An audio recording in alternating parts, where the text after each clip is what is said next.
And we are live. Welcome, folks, to episode 3729 of the Survival Podcast.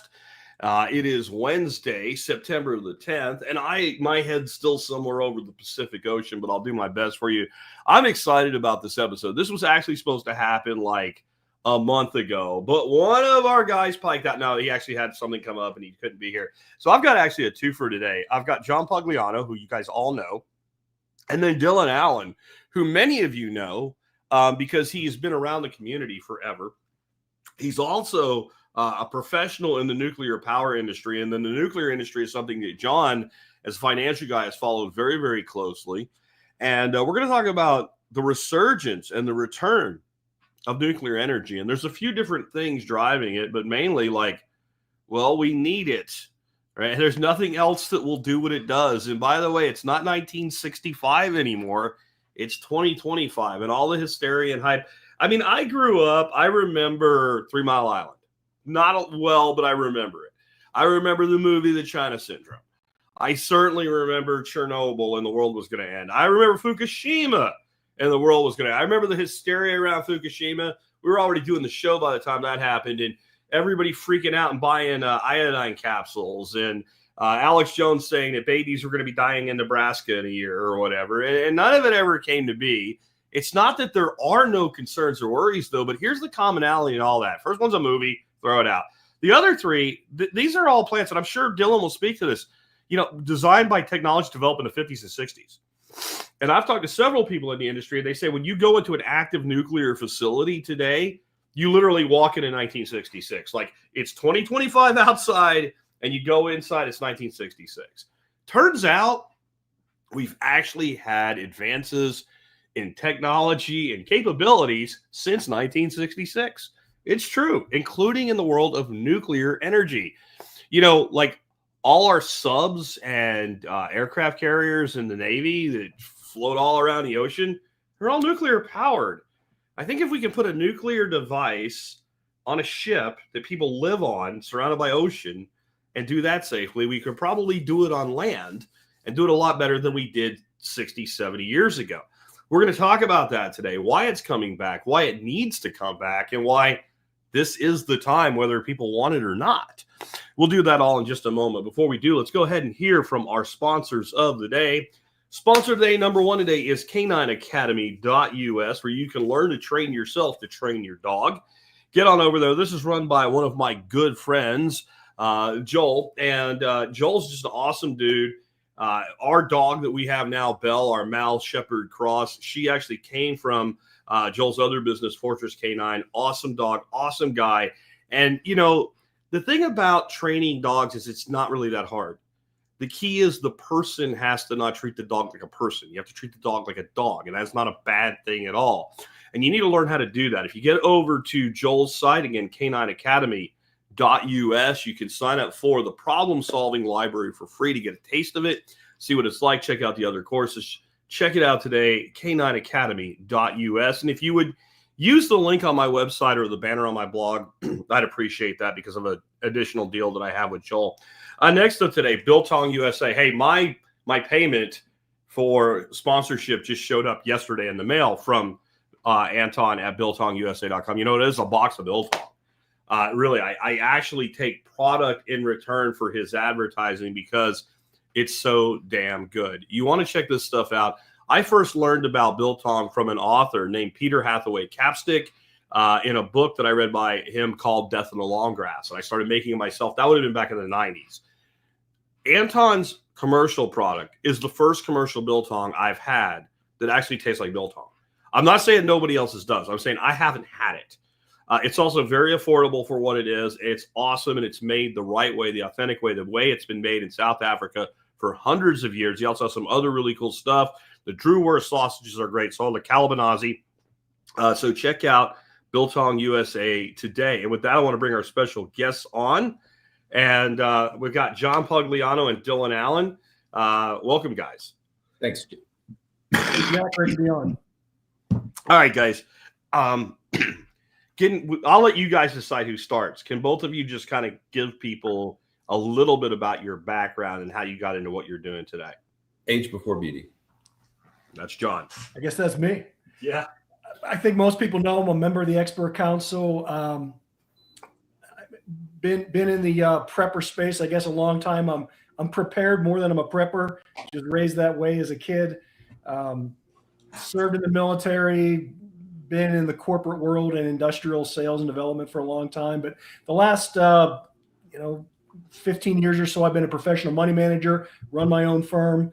And today I want to be giving you a perspective on really why I've been extremely cynically optimistic about the economy. And it really all has to do with nuclear energy.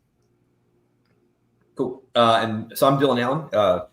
I was also in the military. I thought I was going to go drive some submarines around. Hurt my knee back in OCS, and I ended up designing and building them, which is where probably the best injury that could have ever happened. I landed in the only place in the Navy that wouldn't court-martial me for saying, why are we doing that? That sounds stupid. Let's do something different. Spent about a decade there up in DC, and then had a chance to come home back here to central Mississippi, trying to build new plants for a utility. But the economics stopped working for my utility. And so we paused that project, did a lot of big stuff around the utility, had a chance to, as nuclear started coming back around as the in vogue thing, to lead the efforts at that utility for their advanced nuclear program for about 3.5 years before I jumped out and gave Jack yet another reason to be a jerk, jumped out and started my own thing. And so doing a consultancy now and having just a blast trying to help it move forward across the country and the world, because as Jack said in the lead-in, we do need this technology. So, and again, I'm going to let you guys hash out who speaks when. It'll be fun. You guys can knife fight or something. But I'm just going to throw the questions at you. You guys work that out. Let's start off with, I do think a big part of why this is coming back around is, one, just because we need it. And I think there was a lot of people that understood that, looking for an excuse or a legitimate reason that we have to do it. But a big part of that right now seems to be AI and AI data centers. I also would say, if we're going to do what they say we're going to do with electric cars, and that's a big if's the largest 2-letter word in the English language, we also need it for that. Right now, if 50% of the U.S. vehicle fleet was electric and everybody came home from work and plugged their car in, it would just fall over. It cannot mathematically work. I don't care how many people at Axios write articles about time of day charging and bullshit like that. It's not doable. But when we start, every time somebody runs effectively what is a Google search, a couple dozen GPUs spinning at the equivalent of mining a shit coin, the power drain there is extreme. And when we start using it for real world applications, which is beginning to happen, the power demand exceeds the power delivery capacity. So is that, in your guys' idea, why it's different this time, or is there something else driving it too? Yeah.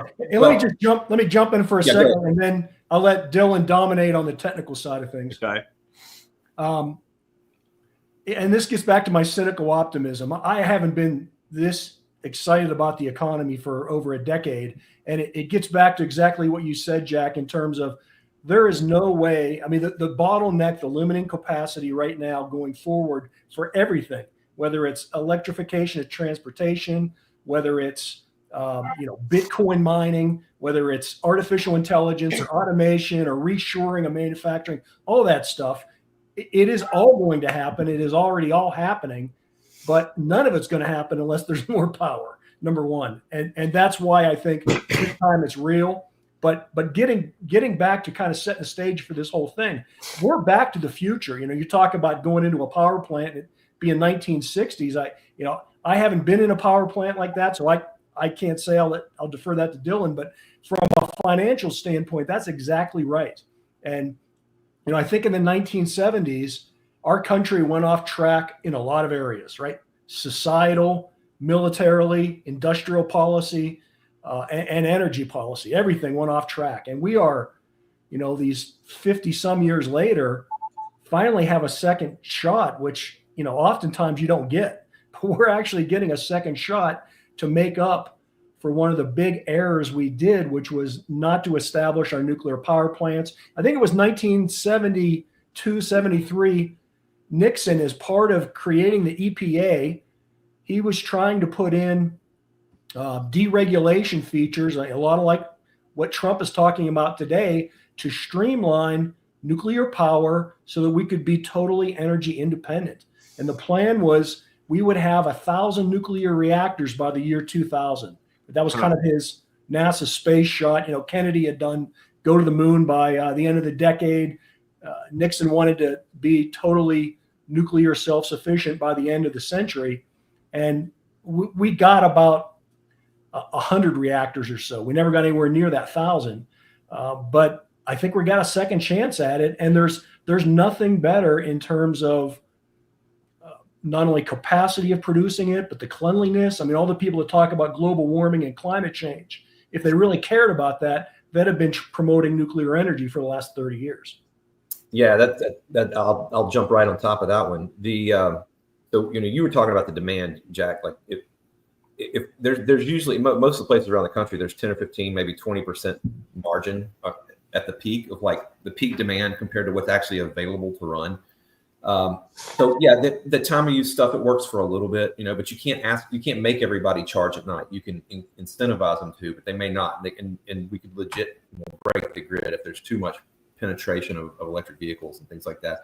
Data centers, Dominion, the utility over in Virginia, put out a notice last year that said, hey, look, if you're over 100 megawatt load, it's a good sized data center, but if you're over 100 megawatts, the queue's full till 2029. Sorry, like we can't provide it. We can't interconnect you into our grid. If I want to build a 100 megawatt data center right now anywhere in the country, basically all the utilities are going to say tough. Yeah, and there's some have more than others. You can still do that, but here I'm in Mississippi.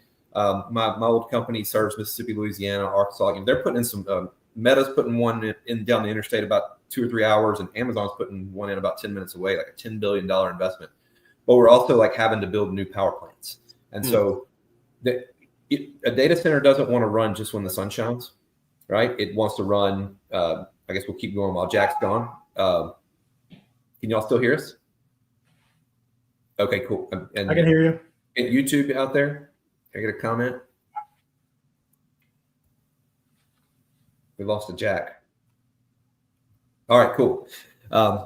So we're building new power plants, and if you want to have a power plant that runs during the day and during the night, when the wind's blowing or not, the only options you have are natural gas, coal, and nuclear power. And for all the audience that's been here a while, Jack's from spent a lot of his time in Pennsylvania. His family's from there. And what happens in Pennsylvania, and you rip off the top of a mountain and get that coal to the plant. It's a huge thing you have to deal with. Trains full of coal, mountains that used to be mountains that are spent coal mines. So from a like Mother Earth perspective, nuclear uses fewer resources. It's just a lot fewer resources that we use. Less concrete, less space.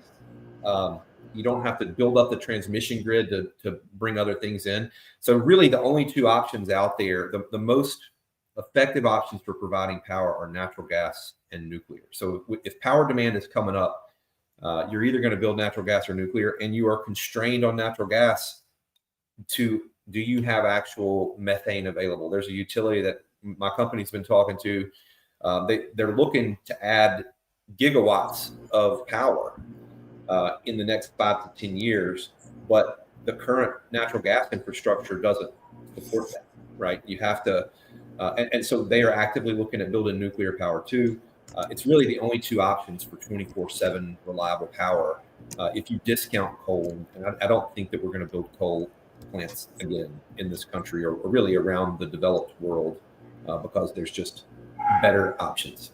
So yeah, and you talked about the 60s versus modern, right? When you walk in there, it does feel like you're in the 60s. But I'll say a lot of my work in the utility was doing effectively surgery on those nuclear plants, where you go in and you pull out a 20-year-old turbine and you put in a brand new turbine or a pump or a valve. And so there's a part of that plant that's brand new, or 5 to 10 years old. The concrete, it's old, and the casing of the turbine, it's old. But I've been in and around all of these plants, and there's a ton of new stuff in there, and we modernize. But these brand new designs can take it to another level. We have the technological capability to operate these things remotely if we wanted to. I don't think we can get the NRC to accept that risk, but we might, and it's possible. So now it's a, if you've got all the money in the world, what's the next problem? Energy.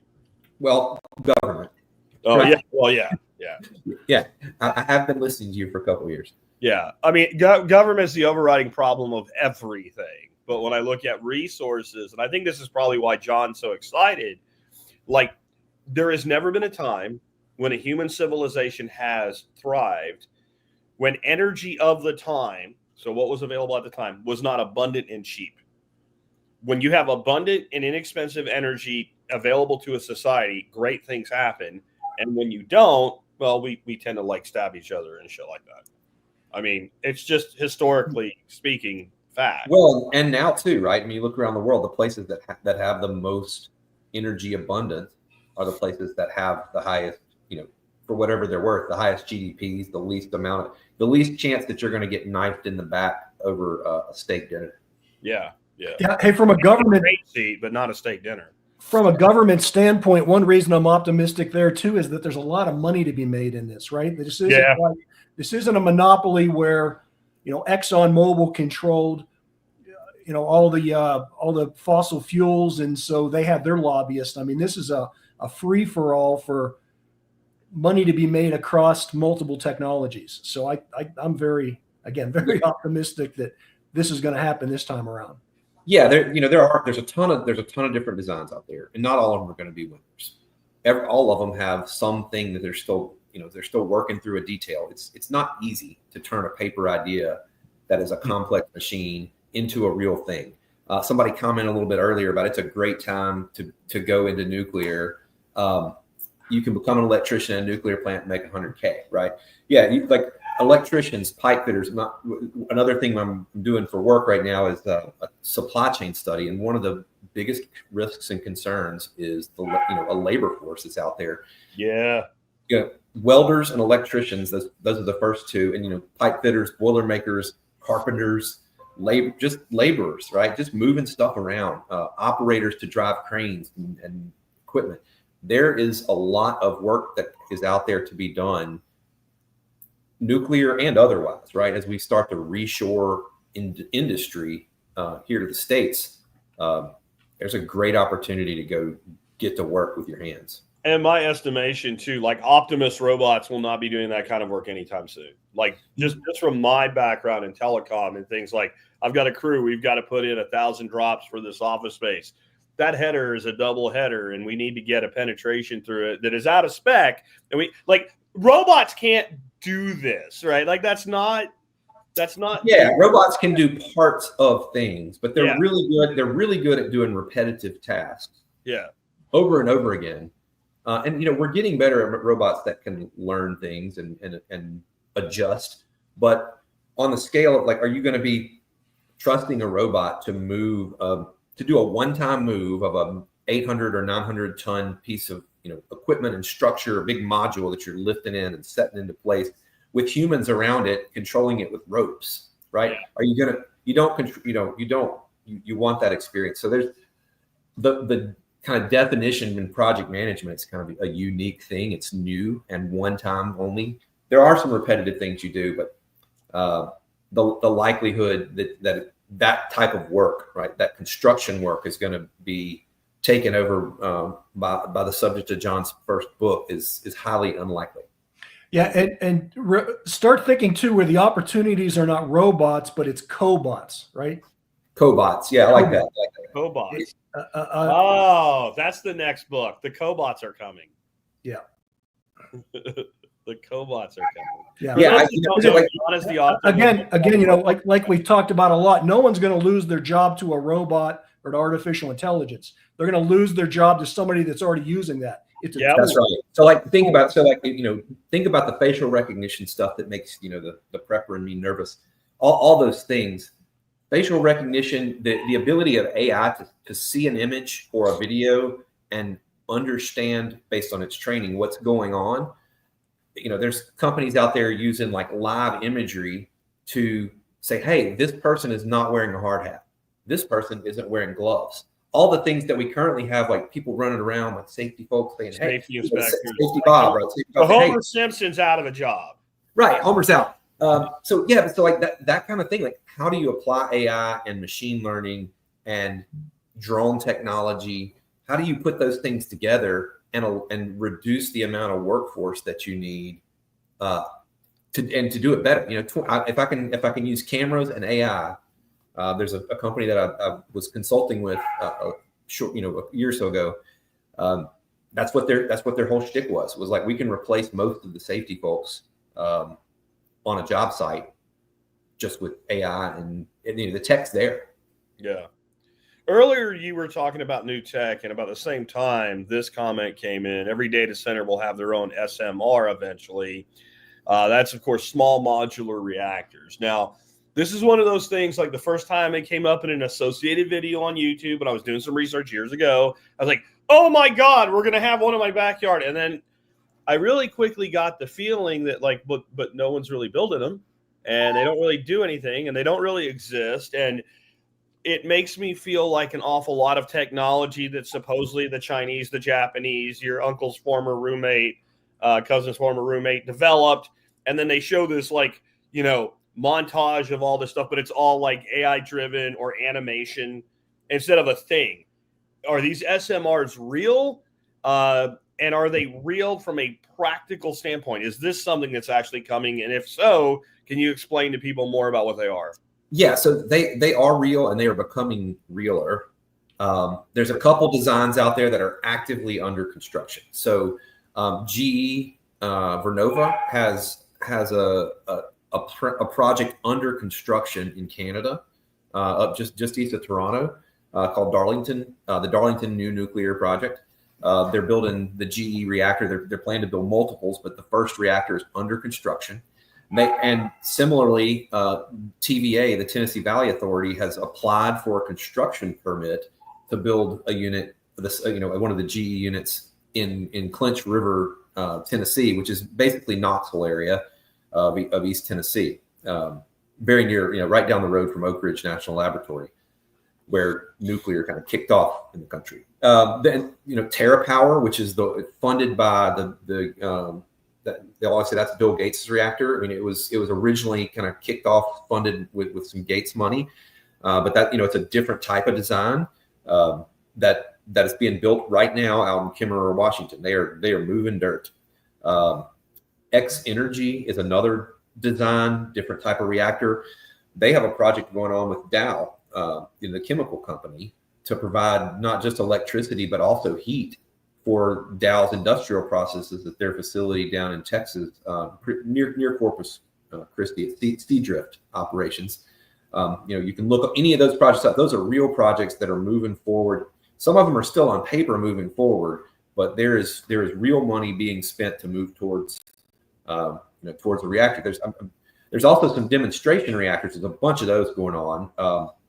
Company called Kairos put out a plan, over a decade ago, that said, hey, here's our plan to get this technology to market. And they've been just hitting all cylinders, bang, bang, bang. And one part of their plan was, we're going to build a couple of demonstration reactors at small scale to prove out the tech, prove out the safety case, prove out all the things, and then we're going to go big. And so there was a recent announcement where one of their research reactors, they're going to be able to sell 50 megawatts of that power into the TVA grid, right? So they're going to be starting to make power, and they're talking about making that happen later this decade. It's relatively in our face, right, in terms of large infrastructure investments, because big power plants don't happen fast. You can get if you had all the equipment available, you could build a natural gas plant in a year and a half, 2 years. Okay. You start digging, that's fast, but you could do it. But the equipment's not all even available, because everybody's like, we need power. So everybody used to say nuclear takes too damn long to build. Well, now, transformers are taking longer. Turbines are taking longer, even for gas turbines, right? So the lead time for this equipment to make this grid stuff happen is starting to take away some of the differentiation in nuclear. What good is power generation if you have no way to deliver it? So you might as well build better generation, since it's going to take you time to be able to deliver it in the first place. Yeah, that's right. And it is challenged. The economics of nuclear power, based on the way we've done it, are challenging if you're going to go build it new. And the way you model what you're going to go build next it's real tough. It's a net present value calculation is all it is, right? And it's a very specialized one. They call it a levelized cost of electricity. That's how we've done it on the grid forever. But that means that your capital costs that you spend right now are very heavy weighted in the calculation. And the cost that you're going to spend in 40 years practically don't matter.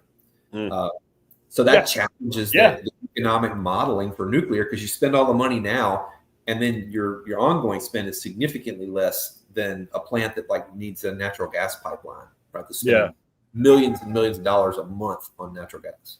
Yeah, that's been the problem with renewable energies all along too, right? It costs a lot of money to put in a wind farm or to put in solar. All that's an upfront cost where, once it's installed, there isn't much cost to maintain it, but it's so much cheaper short term to put in a nuclear natural gas facility. Hey, I wanted to comment too on that small scale nuclear reactor. From an investing perspective, that's all the rage, right? Everybody wants to jump in and buy NuScale or Oklo. Those stocks have been skyrocketing. I personally, I'm too conservative for that. I stay out of that arena. I don't want to be on the bleeding edge of technology. I think there's plenty of opportunity to be made. You mentioned GE Vernova, right? They're profitable. They have multiple levers they can pull for sales and profitability beyond just nuclear. So I want to invest in those kind of companies. I want to invest up and down the uranium supply chain, but with companies that are in business, that are profitable today, not what may happen. It will be tied to this no matter who wins, because I feel like this looks a lot like 1997. Sure. Okay. Like everybody knew the internet was the future, but for every Google, for every Amazon, for every broadcast that got sold to Yahoo that made people a bunch of money, there was 100 that printed stock like toilet paper, paid everybody in it, and then went under. Right. The Globe and whatever, right? Like all these. So it wasn't a question of whether or not the internet would be the future. It would be who was the winner in the melee. And just in search, like people know Yahoo, right? I mean, old farts like us know Alta Vista and Lycos and Ask Jeeves and GoBot. And like there was like 7 search, and there were like 1,000 search companies that were all going to be better than Google. And turned out whether they were or not doesn't matter. They lost. They got crushed. Right. So if you bought stock in that, you just pissed your money away. And I feel like when you look at all these companies building all this new nuclear tech, and there is companies building it, and they still may lose. And there's a lot of companies that can put a lot of stuff on paper and say they're going to do a thing, and they don't necessarily do a thing, Enron.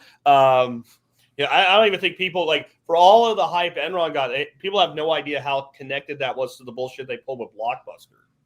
Like, that was one of the big things that destroyed Enron was they were going to create Netflix before it was available, and they were going to do it with Blockbuster, and it was all data. It was like, we have lots of money and we have lots of words on paper, but they weren't ready to go yet. So I think in all these like SMRs and all these other nuclear tech, yes, it will work, but I'm with John in that, but you don't know who wins. And in the end, I'd be interested in what you think about this, Dillon. I feel like somebody has to be like the model or 1 or 2 different models for this, because this shit's expensive. And like when I was in data cabling, the whole goal was eventually that nobody would have a phone with a phone jack. Everything would be an RJ45 data jack, because that way any device that you brought in, it was interoperable. Right. And there is a place for some interoperability because of supply chain issues. And also if everybody uses the same basic design in their system, then lots of people can make product for the industry, where if everybody's specialized, you got to make your own. And when you're out of something, well, it can become impossible to afford to replace it. Yeah. So I think there's going to be multiple winners. First of all, I think there's going to be a number of winners. I think there's going to be some winners that are using our existing technology, which is light here in the States. We use light water reactors that are, use uranium pellets. And I think there's going to be some winners there, right? Like I said, GE's actively building a couple of plants. There's plans both in Europe and here. People are talking to them to do other plants. But I think there's also going to be some winners in the kind of more advanced reactor space that use different technologies that we have fielded in some ways before, whether it's molten salt or high temperature gas, or a liquid metal, right? We've done all of those things before in some way, and we have these modern designs that are trying to make it way better, because they offer different options. They offer different missions sets that they can complete, right? We build submarines and aircraft carriers because aircraft carriers are really good at flying planes off their decks. Yeah, they suck at going under the ocean. I mean, they can do it once, right? They can do it once. But right, so there's a different mission set, and that's why you go do the thing. You build the specialized thing, right? For AP-1000s, like the one that they built at Vogel down in Georgia, right? I think we're going to build a bunch more of those. The president said, "Hey, let's go build a bunch of them." I think those are really a pretty good deal if you're going to just putting power on the grid. But if you're Dow and you need 600-degree steam, and you need millions of pounds per hour of it, why does it make sense to make electricity and then use the electricity to heat up water to make steam? Why don't you just make steam and go straight to it?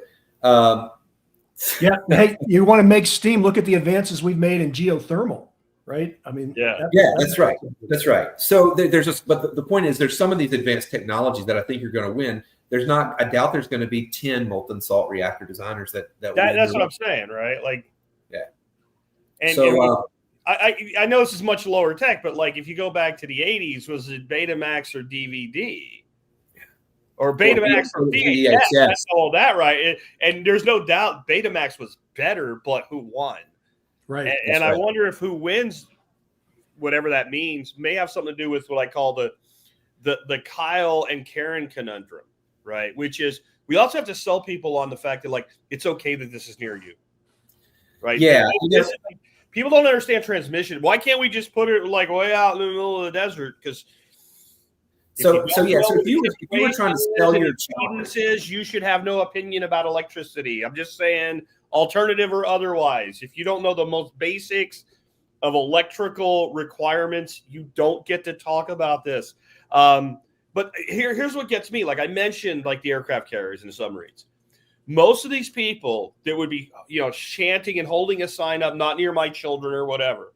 If you said, "Hey, Karen, you just won a 3-week all expenses paid trip aboard a United States Navy nuclear aircraft carrier," they would hop their short haircutted ass right on there and enjoy their 3 weeks with our boys at sea. Right? Yeah. They wouldn't even think about it being dangerous. But the minute it moves to land, and it's probably higher end, newer, better technology, then I can't have it near me. And how do we get over that? So I think we stopped leading with the airbag. Okay.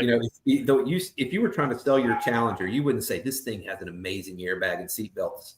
Yeah. You would say this thing is fast. It makes you look cool. The lady sitting next to you is pretty excited when you drive it fast. Yeah.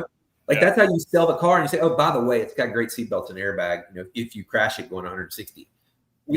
In the nuclear industry, we lead with the airbag. We're like, it's safe, it's safe, it's safe, it's safe. It's like, okay, how about it uses fewer resources from the planet? Longer term, we can dig fewer holes and use less space and make a lot more power than we can with some of the other things that are out there. For powering the whole grid. But it's part of a solution. And so let's use some natural gas, let's use some nuclear, and let's get busy getting and focus on how we can do it better, right? We do have to tell the story. People starting in the early 70s, people were getting scare tactics. I was watching a video earlier today and it showed like Ralph Nader talking about how, scary it is, right? So Fukushima got hit by a tsunami that was bigger than it was designed for. The earthquake that happened over there, it didn't hurt the plant. The plant just said, "Oh, there's an earthquake that has exceeded the set point, at which point I'm supposed to shut myself down." So the ones that were operating just went, they were boiling water reactors. They pushed their rods up from the bottom, stopped the reaction. and then needed to start cooling themselves. Well, when the tsunami came across and wiped out the whole area, it also took away, their ability to get power from their diesels because there wasn't a diesel fuel tank for various reasons. But yeah, like God slung a real big wave at a plant, and sometimes you lose to God. Yeah. Right? Sometimes you lose. But even then, the disaster that was the tsunami, people dying from flooding, being washed out to sea, that was a huge, huge human crisis. Huge human crisis. Thousands and thousands of people died from a flood that came from that wave. But nobody died from the reactor accident that eventually happened a week later, right? Or almost a week later. And look, it sounds scary. Those of us that have been in the plants, it's some of the safest places you'll ever be. Everybody around you is focused on safety. Everything we do is focused on safety. We have PhDs running million count Monte Carlo analysis to think about things like, what if 2 feet of the pipe disappears? And you say, how can that happen? They say, it doesn't matter. What if it did? What if it did? Yeah. And so, they call it the vanishing pipe, right? Or the pipe, it's going to shear, cut in half, and you're going to squirt all the water out of the full end of the pipe. It's not going to be a baby leak. It's going to be a massive leak as big as possible. Go make sure that you're good to go when that happens. So telling that story, how do you get that deep with somebody that doesn't understand that you have to make all the power at the moment you're using it, or at least have it stored up somewhere? Yeah. Like, you can't get that deep with the public. It's tough. Yeah. However, the public kind of, in the end, if somebody wants to go build a nuclear plant, they can just do it. There's not that much public resistance to it. It's kind of in vogue. It's more about making the economics work. And by the way, it's much safer with a PVC plant in your town, right? I really think that we have done a number on with this. And I think that everything that did happen was just hyped to the extreme from an agenda standpoint. When Fukushima happened, I'm not saying it was a minor thing and not worth worrying about. Again, it was ancient tech. We probably shouldn't build nuclear plants in a place that is susceptible to tsunamis. That's probably a bad idea. And turns out we don't have to. But then even the radiation that was released, I remember how they were making a big deal about it. Some dude made an infographic and it was showing how much radiation it really is compared to an X-ray or a banana. Yeah. Right. And it was oh, okay. So this is bullshit. Yeah. 3 Mile Island here, the airbag. Nothing happened. Yeah. I mean, the airbag went off when we totaled the car. Yeah. Yeah. But everybody got out of the car and walked over, to the Smoothie King and had a smoothie while the cops, towed the sucker away. You got a tow truck in there and towed it away. Nothing. Yeah. If it was a Volvo, they would be talking about how everything worked. Yeah. Right? And so it was safety, expensive, right? Yeah. 3 Mile Island was expensive, and it exacerbated the fear that had been being brought onto the industry for a number of years. But they are some of the safest places you could possibly be. There are very, very few deaths associated with the nuclear industry. There have been some industrial, look, when you're doing industrial work, sometimes, unfortunately, people do die. But it's fell 60 feet off of scaffolding. Yeah. Right. Yeah. Not anything nuclear. Right. It's horrible, but it does happen. That happens across all industries. There are sometimes fatalities. That's why they track the metric. Yeah. But it is the absolute safest available power source that can provide you power all day long. Okay. And public sentiment is fickle too, right? The agenda has been to be anti-nuclear. That is shifting, and there will be some kind of a crisis or something that drives it the other way. Suddenly, when people that modifying your DNA for a cold virus was the right course of action, I think they can probably convince those people that one of the safest energy technologies is actually safe. Right. I think when Karen's air conditioning goes out, she's gonna be all on board for nuclear energy. Yeah, the challenge is if you wait till you can't charge your iPhone, you're up a shit creek, because you're years away, right? You're years away. Even if you want to build natural gas, you're years away from a solution. So you have to start saying, you know what, my backyard's a pretty good place to be. I would much rather be closer to power sources than distant from power sources, because the way the transmission grid works is you gotta have a physical connection. If it wasn't going to kill me, I could climb on the transformer that's right outside of my house and walk along the wire, walk across another transformer to a bigger wire, keep tight roping all the way to a nuclear plant or a natural gas plant. You have to be physically connected. Hey, yeah, Vortex. I was like, I'm on TSP. I don't need to look fancy today. You are physically connected to all these power plants in a circuit, and so frankly, you want to be as close to that substation that's dropping off of the transmission grid as possible. And the closer you are to the power source, the less likely that part of the transmission grid is going to break or open on you. And when power goes out and they're starting to restore power, you're kind of restoring out from the power sources. Yes. Please, nuclear in my backyard, not in my backyard. Well, and that whole sense of urgency is why I would expect a crisis in the near future, right? We've got to have something that definitely really tilts the scale. And you just look at the invasion of Ukraine.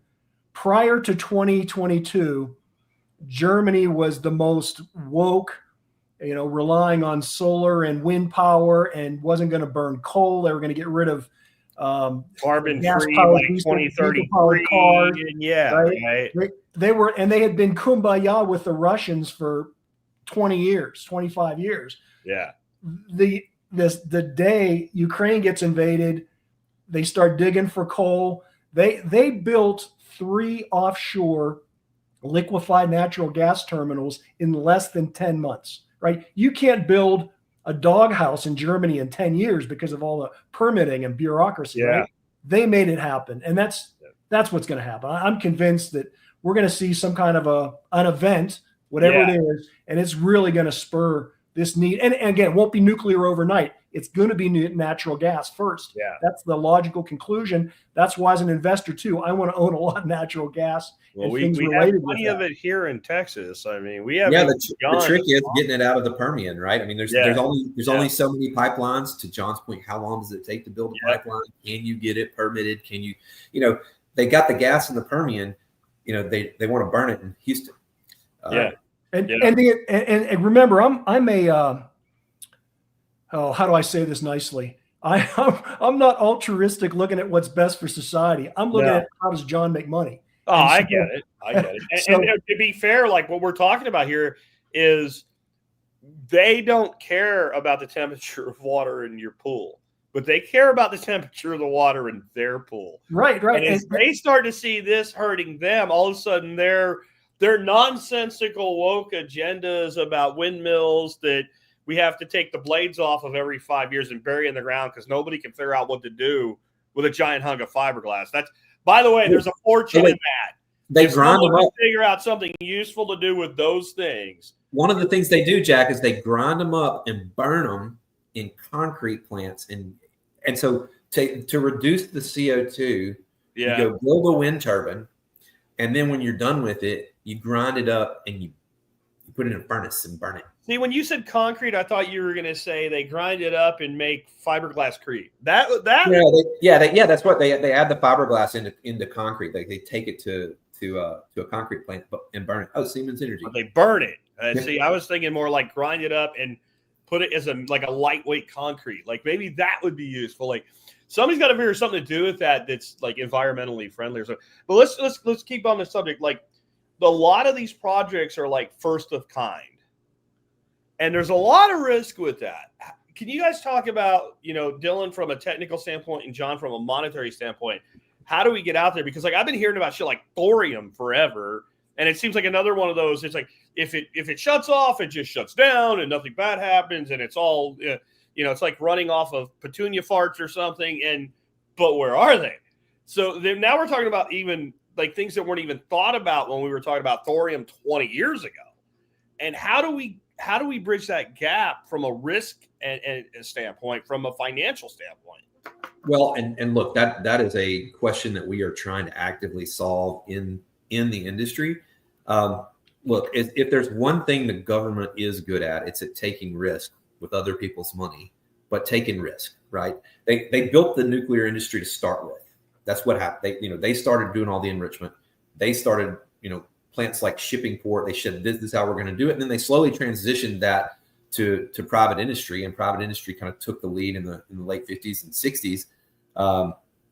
And then, before WTF happened in really 71 or so, and we started adding regulations based on fear, and made it take way longer to build a plant. So first of a kind risk, look, you figure out as much as you can on paper, and you figure out a lot of contingency plans. When I was on the design and construction team for the first Virginia class reactor for submarines, we ran into all kinds of things that we didn't expect because it was first of a kind, and we had made changes to a design, like a totally new type of plant.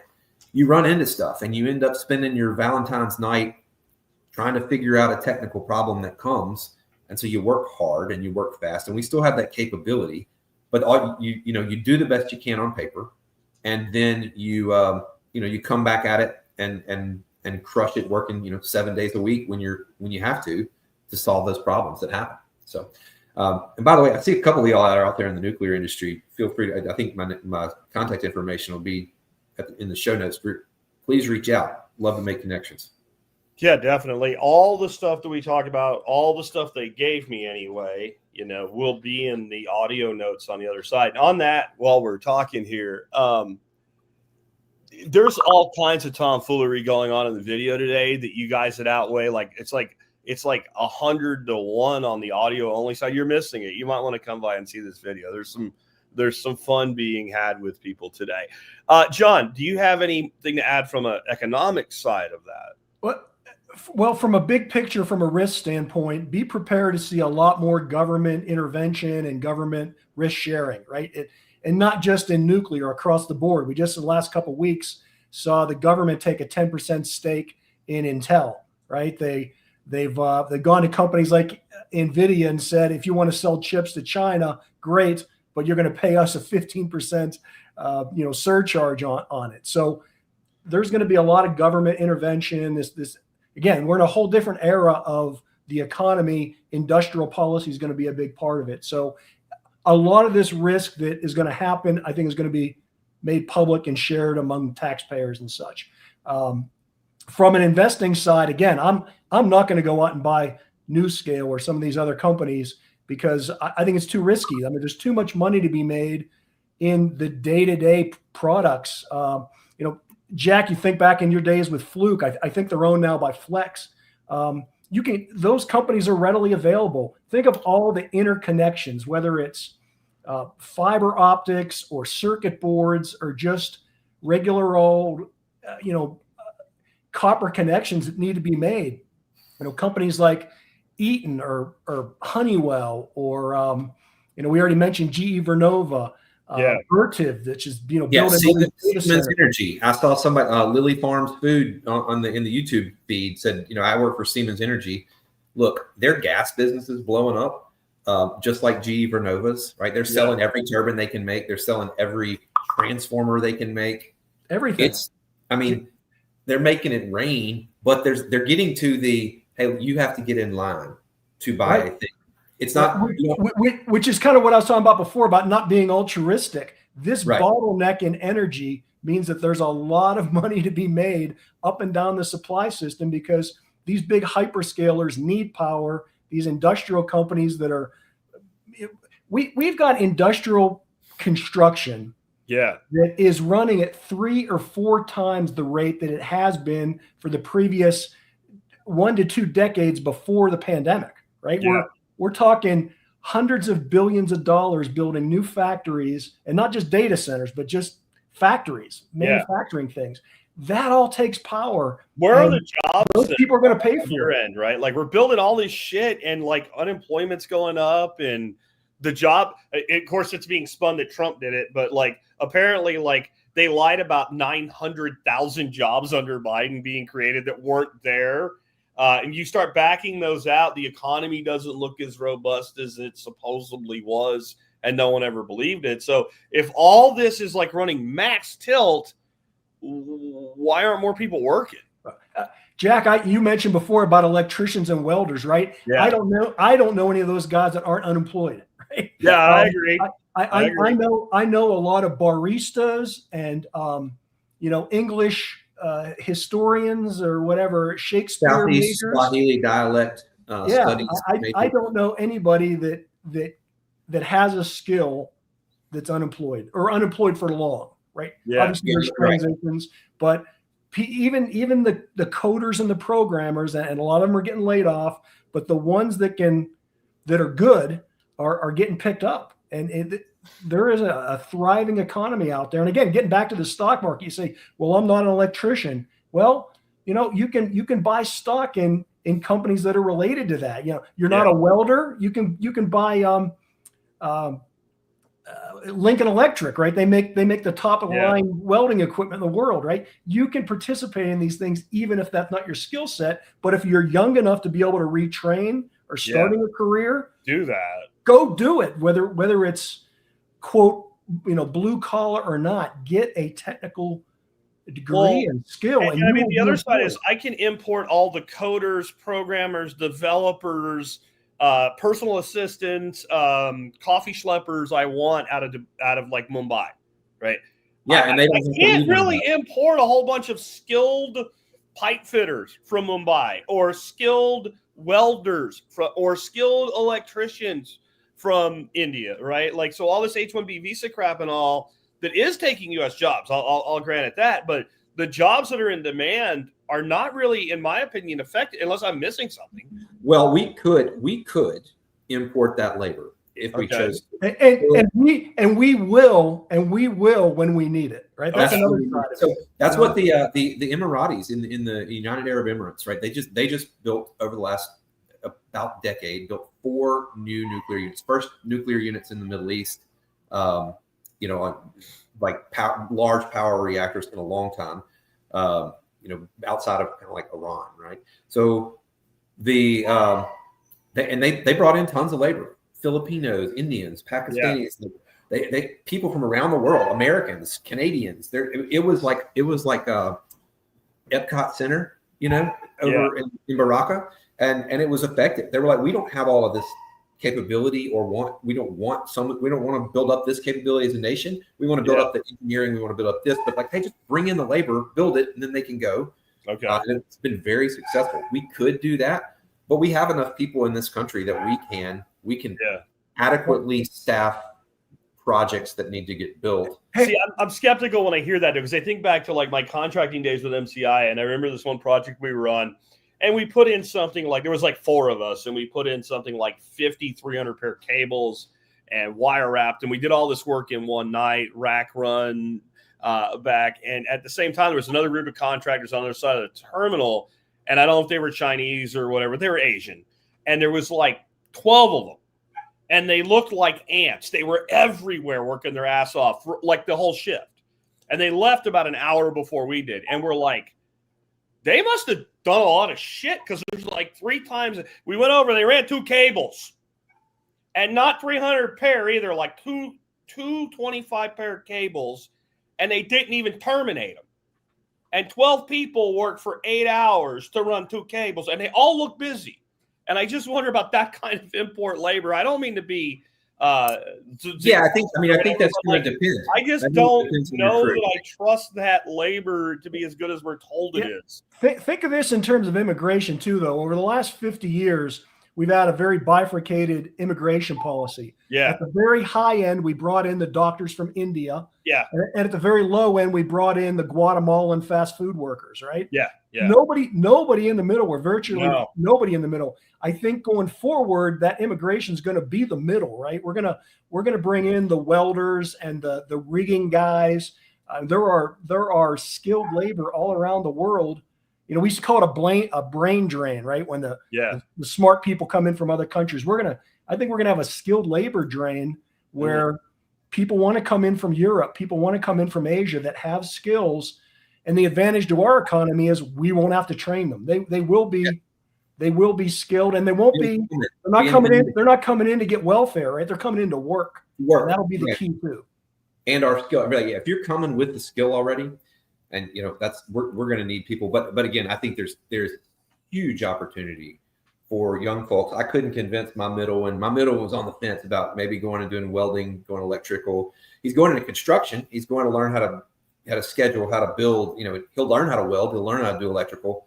He wants to be out there running jobs. So he'll have to get out there and do the hard work first. Superintendent type. Yeah, because it's not just the welders, right? It's also the PMs and the people that understand the logistics of, okay, I need a 30-acre laydown yard, and I've got to make sure that I can get to that piece of pipe when I need it. And here's how we're going to lay out the little things matter when every day is costing you $1 million, right?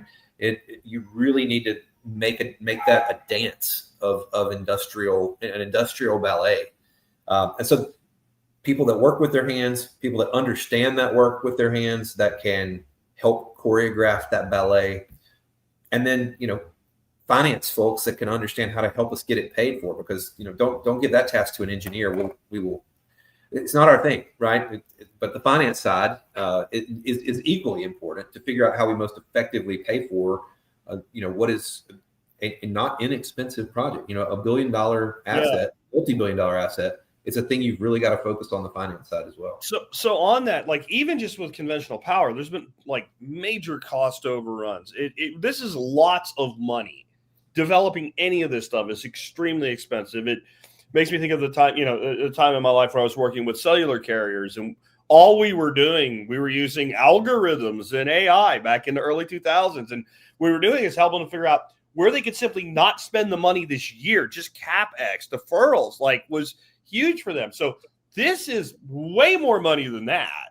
This is way more money than, AT&T upping its backbone in New York City. This is massive. So we already have that in power in general. How are these companies going to manage this and still take the risk in nuclear where they're not sure about the regulatory framework yet? Some places are deregulated, some aren't. And again, I've read a bunch of shit about cost overruns in just conventional power development. Yeah, so I'll take a stab at that, and then maybe John can jump in. But from a regulatory perspective, look, the NRC is trying to get better, but the requirements have incrementally been increasing for 40 years, right? Or for 50 years, and what risk are we not accepting now that we totally were okay accepting in 1965? Okay. Right. We haven't had an issue with a plant that was built in the 60s. The 3 Mile Island happened, right? But again, airbag went off, everybody walked away, no scratches. So what we are accepting less risk without any actual measurable impact across the industry. It's costing more, but they're trying to get better. But they're getting better from this ratcheted up level of regulation, and the concept of, hey, what if we just drop back to where it was in 69? What would that do? That's heresy, right? We can't eliminate 50 years worth of regulation. Well, why not? It was working. Well, we can. Why I'm cynically optimistic. We eliminated a lot of that in the 80s, and that's what spurred the growth for the next 20 years. Jack, to again, kind of my optimistic side of it, we are taking the government out of a lot of it. I mean, there's a government partnership. I think it's a new type thing where the government's looking at how do they make money out of this. You look at something like Constellation Energy, which is almost an exclusively unregulated nuclear utility. They're teaming up with companies like Google and Microsoft to go restart things like 3 Mile Island. Yeah, I read that. 3 Mile Island's going to run a Google data center is what I read. Right. And so you've got this expertise going on. The government's kind of hands off.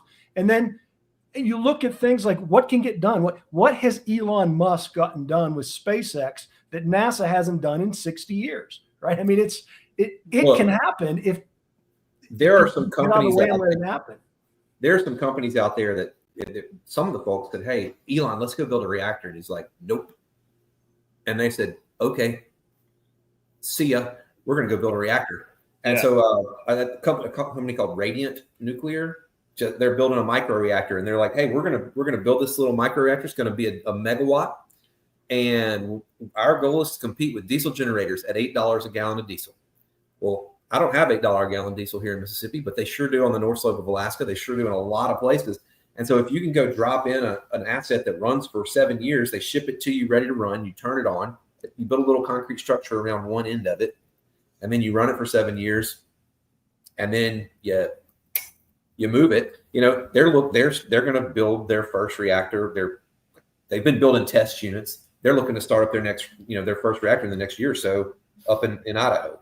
As are a couple of other designers that are also doing these kind of micro reactors where, hey, instead of digging a big hole and like pouring a lot of concrete, doing a lot of steel work on site and having a workforce that has to go there, Alo is another company. They're like, hey, we're going to build a factory and we're going to start stamping these things out, and they're going to come ready to go. And so, will all of these folks win? I don't know. But if I could replace a diesel generator and the supply chain that's necessary to fuel that generator, out in the northern Montana or anywhere away from a refinery, cool. For people that maybe are not, switched on to electrical space as a whole, what does a megawatt mean in a real world scenario, like households, or like what is the equivalent of a 1 megawatt production facility using conventional, methods? I will assume that most people are here are still old enough to remember what a 100-watt bulb is. Okay. Maybe not. Maybe not. But you a 5-watt LED, right? Okay, but let's go with a 100-watt bulb. Okay, a megawatt is 1 million watts. Okay. So a 100-watt bulb, you would need 100 times 10,000. Okay. So is that right? 100 times, 100 times 10,000. Let me make sure I can do basic arithmetic. You would need, a megawatt could power 10,000 100-watt light bulbs. Okay. And then that's at any given second. It takes 100 watts. I can have 10,000 of them. Yeah. That's not like a solar system where it's 2 kilowatts, but they mean under optimal conditions through the day. That's right. Any given second, you have a megawatt of power available on demand. That's right. And so that's the how much. And then the over time, the way you buy the stuff is megawatt hours. Okay. So I ran 1,000 megawatt plant for an hour. I got 1,000 megawatt hours. Okay. And that's so in the space when you're looking about pricing, that's the pricing that they're talking about. Okay. Hey, what's the cost, the levelized cost of it? I got to sell it for more than that to make money, right? So what is that levelized cost of electricity in terms of megawatt hours, dollars per megawatt hour? And people that are off the grid or not convenient to be on the grid are paying large sums of money to generate that for, you mentioned being out in the middle of Montana or somewhere. I mean, there are places that are using diesel or natural gas generators from a company like Generac, which, Generac or Cummins or any of those companies. I was going to go with it too. Cummins. Yeah. These diesel engines, these natural gas type off-grid type solutions are very expensive, but people pay the money because they need the power. And those are companies that you can invest in today because, trust me, Cummins and Generac are very profitable companies. You don't have to worry about who's going to develop that next, small-scale nuclear reactor. You can invest in the grid today. I don't know if y'all... I think part of it is, I don't care if it's nuclear or coal or wind or solar or anything else. Once the power is generated, moving it, distributing it, storing it is all the same. So we have a growth sector in nuclear, but then we have a growth sector in power that's probably bigger than nuclear by itself. Electrification, right? The whole electrification trade. How do you get power to people? That's but something you said though. So like you basically think of it more like one of your water tanks out in the backyard. Yeah. Right. You got to have the exact same number of water drops getting dropped in from the power plants as you're dripping out at every second of every day. Okay. So you can't store it unless you build. I mean, you can store it. You can pump the water up a hill like they do in Tennessee. Yeah. And make reservoirs and then they drain it back out when they need to. Or you can build batteries, or you can build a thermal battery with, where you heat up a thing and then take that heat later. But storage is expensive, and it helps decrease a peak. It helps move the peak of what's on the grid, right? It's not the storage is just put it somewhere and use it later. You still need you still make it. You got the bulk megawatts to make, right? I think the future of storage is customer premise. Even if it's not sufficient to run the customer premise for 24 hours, if it's 2 hours of reserve at every customer site, you're way better off than having that peak storage facility centrally located. Because if one thing goes wrong, the whole thing's fucked up. Well, yeah, John's power wall shits the bed. That's John's problem. That's right. So from an electric perspective, like a battery perspective, I think that on-prem kind of thing works a lot. But from some cheaper ways to store energy, like thermal storage, right? Nice. So if you're making power with solar or whatever the case you're doing, heat up a massive thing of salt or concrete or whatever the heck there's many ways to do it. And it's kind of like geothermal, right? In that you're heating up a big rock or salt or something, and then you're making steam with that later when you need it. That's possible. And I think that at grid scale just works on a whole heck of a lot better, than batteries. I don't see those. I mean, there will be some batteries, but it starts to make it expensive. When you look at the overall component, it really is. The other challenge with that is that, solar and batteries, what happens when you don't have that power? Like when the solar's gone and the battery is expended until it's recharged, you still have to have a natural gas or a nuclear plant to run it. So you don't get any savings, and the cost of that backup generation is not accounted for in the economic models that say, hey, solar's the cheapest. Right? Yeah. Solar's not the cheapest if you also have to deal with the operating cost of the natural gas plant. Yeah. Because you're paying guys to sit around and wait to run. Oh, okay, well, it's 9 p.m. and go. Yeah, turn it on now. A cold front came or a heat wave came. And regardless of how you generate it or store it, you still need copper to transmit it, right? So, things like copper mining, those are all viable investments, and there's a bottleneck for that stuff. That's why I don't know where copper is today, but I mean, look at the price of copper today from where it was, 6 years ago. Yeah. Copper, steel, concrete, people that do controls, valves, forgings, there's Flowserve is a great company. Right?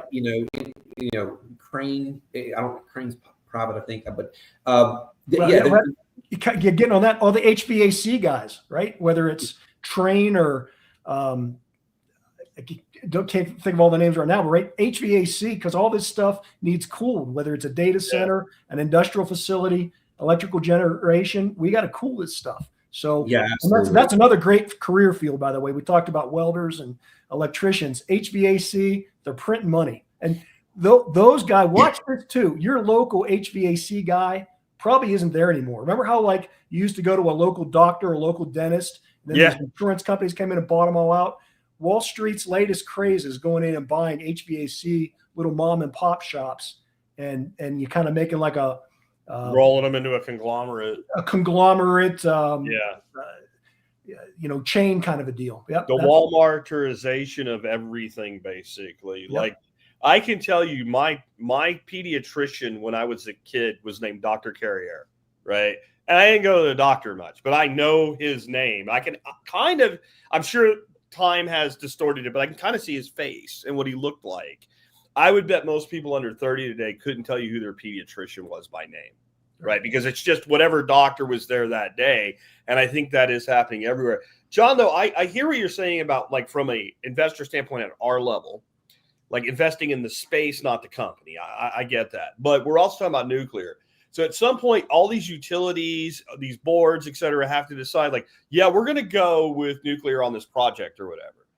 What is the thing that gets them because they're investors too in a different way. What gets them over that threshold to say, yeah, we're willing to commit to this? Because they're already doing it. They're already doing projects, right? I mean, yeah, Dillon has life experience at this. He can comment on that. I'll just tell you from the investor perspective. Remember, there's already about, 98 or so active nuclear reactors out there. and they're owned by probably about a dozen or so regulated utility companies. Dominion, Exelon, Dominion, yeah. Entergy. There's a number of investor-owned utilities out there. And But they're on board because we talked about starting up Nuclear Island. I think when Microsoft signed that contract, they were willing to pay something like 4 to 5 times the going rate for regular electricity. Right? Yeah. That's why they did it with Constellation, because they were unregulated and they could charge whatever they wanted to for the electricity. So the challenge though for them is that the nature of the business is not one of taking risk, right?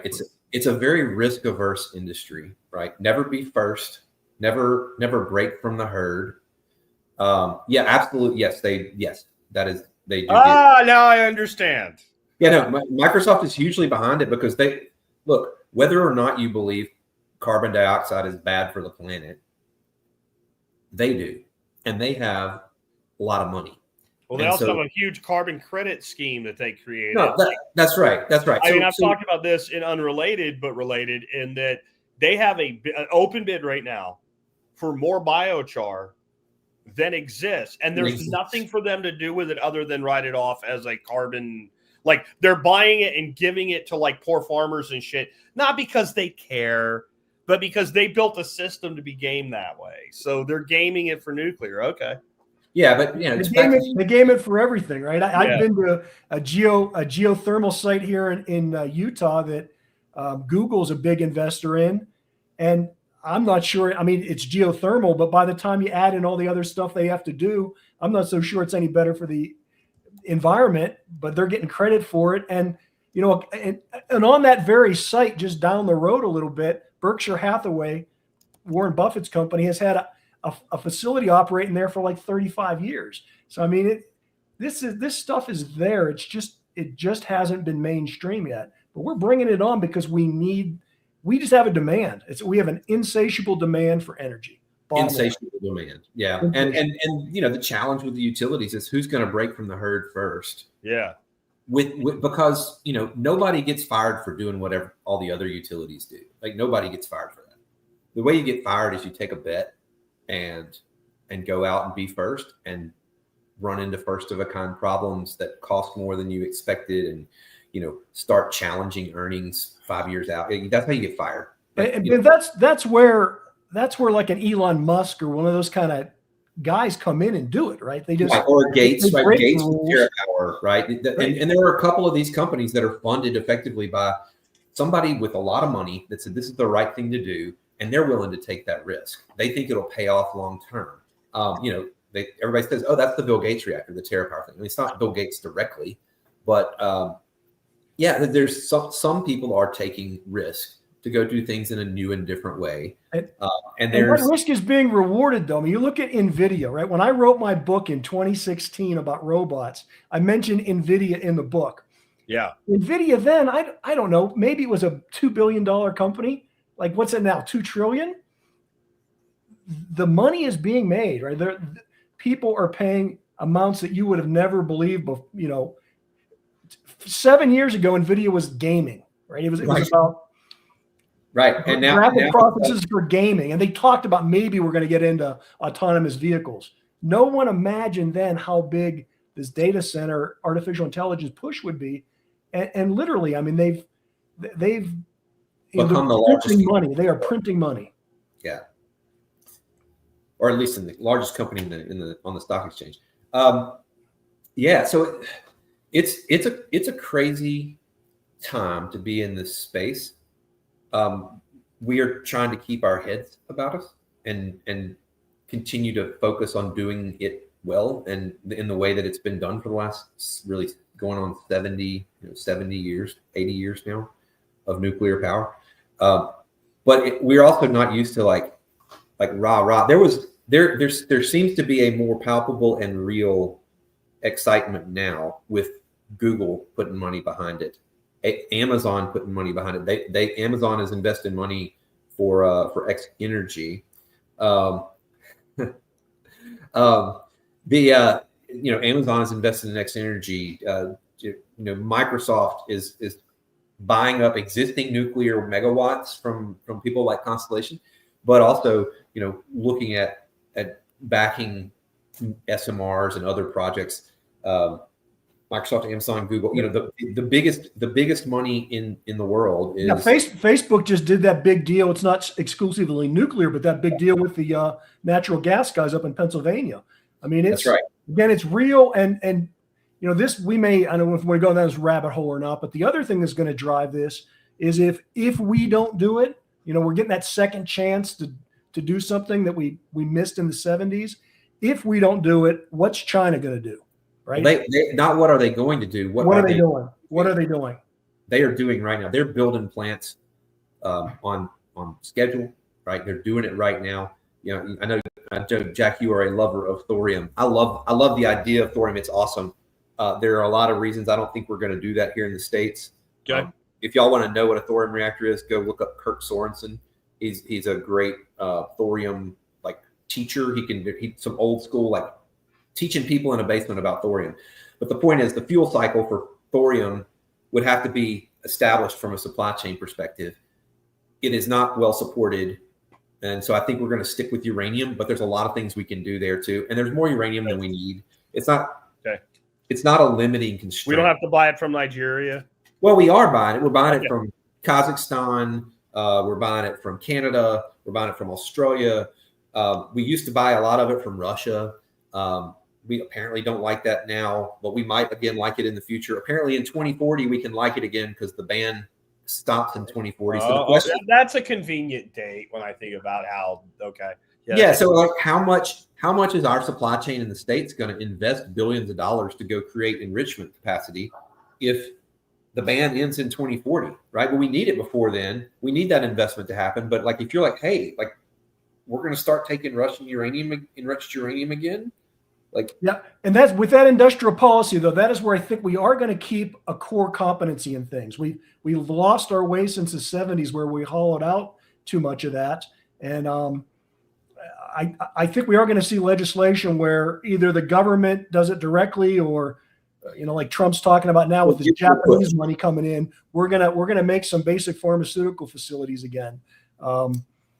Dillon, you and I have talked about Centrus Energy. I own that stock. They're a uranium refiner. I believe the only private one in the world, right? Yeah. So that Centrus is looking at, there's the kind of the big ones that are allied. There's 10X is Russian, right? But allied. So there's Orano, which is French. There's Urenco, which is based out of the UK and Germany, and it's a European conglomerate, government, state-backed. And then there's Centrus, and Centrus is the American publicly owned, publicly traded company that's out there that has the potential to build out capability. Urenco has a facility out in New Mexico that produces the lion's share of domestic enriched uranium. But Centrus is looking at building out capability here in the States, and so. And for a company like that, I don't think we can afford to let them go under, right? I have the same belief. Look, there are some things that socialization. Look, I am generally anarcho-capitalist. I've been listening to Jack way too long to not be, but we can't just hit the red button. We are where we are. So if we are where we are, there's some things that are better to spread out the risk to everybody that's served by it, and supporting a capability here so that we don't have to worry about it going away. I think that's on the right track, but who knows? And by the way, Second Light Organic Farm, look me up. I want to talk to you. Throwing out stuff about Kazakh uranium, and I want to talk to you after this. It's funny. It's okay if Kazakhstan enriches uranium, but they don't enrich it. Oh, they don't enrich it. Okay, they mine it. They send their mined material to somebody that converts it from a solid into a gas. That gas goes to the enricher, who spins it around in centrifuges. To split the 238, which goes out. The heavier stuff goes to the outside more, and the lighter stuff comes to the inside. And then once it's enriched, then you have to turn it back from gas into a solid or a liquid, depending on a solid. And then that gets turned into final fuel form, which right now is generally just little like pellets that are, like the size of the end of your pinky, and you stack a bunch of those up. So yeah, there's you all get company- flashback. We didn't used to be afraid of this shit. I remember in grade school, somebody from the nuclear industry coming in, they had a little card, like a little blister card, and it had a uranium pellet. Now, obviously, it was probably like graphite or but just to demonstrate, it was representative of a single uranium pellet. And this is like first, second grade, right? So I can't tell you what they said it was capable of powering over its lifetime, but it was a shitload, and that would have been like 1981. Well, right, and that's still the messaging, right? It's like this little thing is like 100 loads of coal or something. I don't remember the exact number, but it's like multiple loads of coal, multiple gallons of oil or gas. So there's companies in all of that piece of the supply chain just to get the fuel from rock and dirt to like a pellet or however you're going to use it. Somebody in the chat was talking about UEC as a stock. It's Uranium Energy Corp. They just made an announcement this week that they're going to be kicking off conversion services, mining, milling, and conversion. So they're conversions where you're taking it from what you dig out of the ground and converting it into this gas that can be used to enrich it. Yeah. So there's an opportunity, and they said it's on a tear. So there's opportunity out there from an investment perspective. And yes, UF6 is nasty. It's not but it is the process that we use. We learned how to do it, and we continue to do it. But mining, conversion, enrichment, deconversion, and then fabrication. So I mean, there's plenty of folks out there. What about waste? Because like all these processes, like I think the concern about like the high grade nuclear waste, like the spent material, is way overblown. There's not as much of it as people think.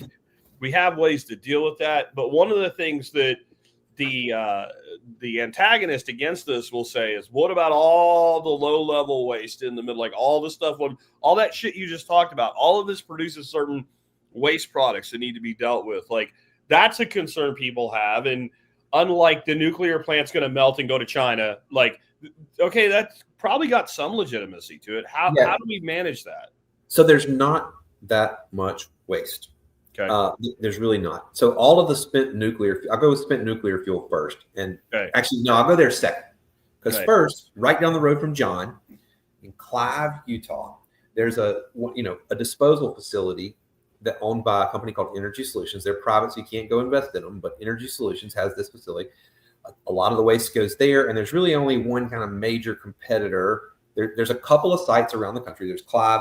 There's some stuff at Savannah River for some government waste. Hanford is some government waste out in Washington. Is that site in Nevada? Did they ever do the site in Nevada? No, they never did. We haven't. So that's for fuel. I'll get there in just a second. So, and then WCS Waste Control Specialist, they have a site in Texas, but there's not that many sites, and they aren't that big. Like if you look on a map, you can go find Clive. You just go down the interstate out west from Salt Lake, and look and see what's there. It's just not that big a place, and that's one of the largest facilities there is. That's out by Dugway Proving Grounds for any of you Army guys. That's out that direction. Yeah, and there's nothing else out there, right? They dig holes, bury it safely, and there is a ton. As Second Light points out, there's a ton of low-level waste. There is a ton of low-level waste, but relative to coal fly ash, relative to mine tailings, relative to all of the waste streams of other energy sources, if you look at the whole picture, there's not that much waste. There is waste, absolutely. There is not that much waste. So now let's jump over to fuel.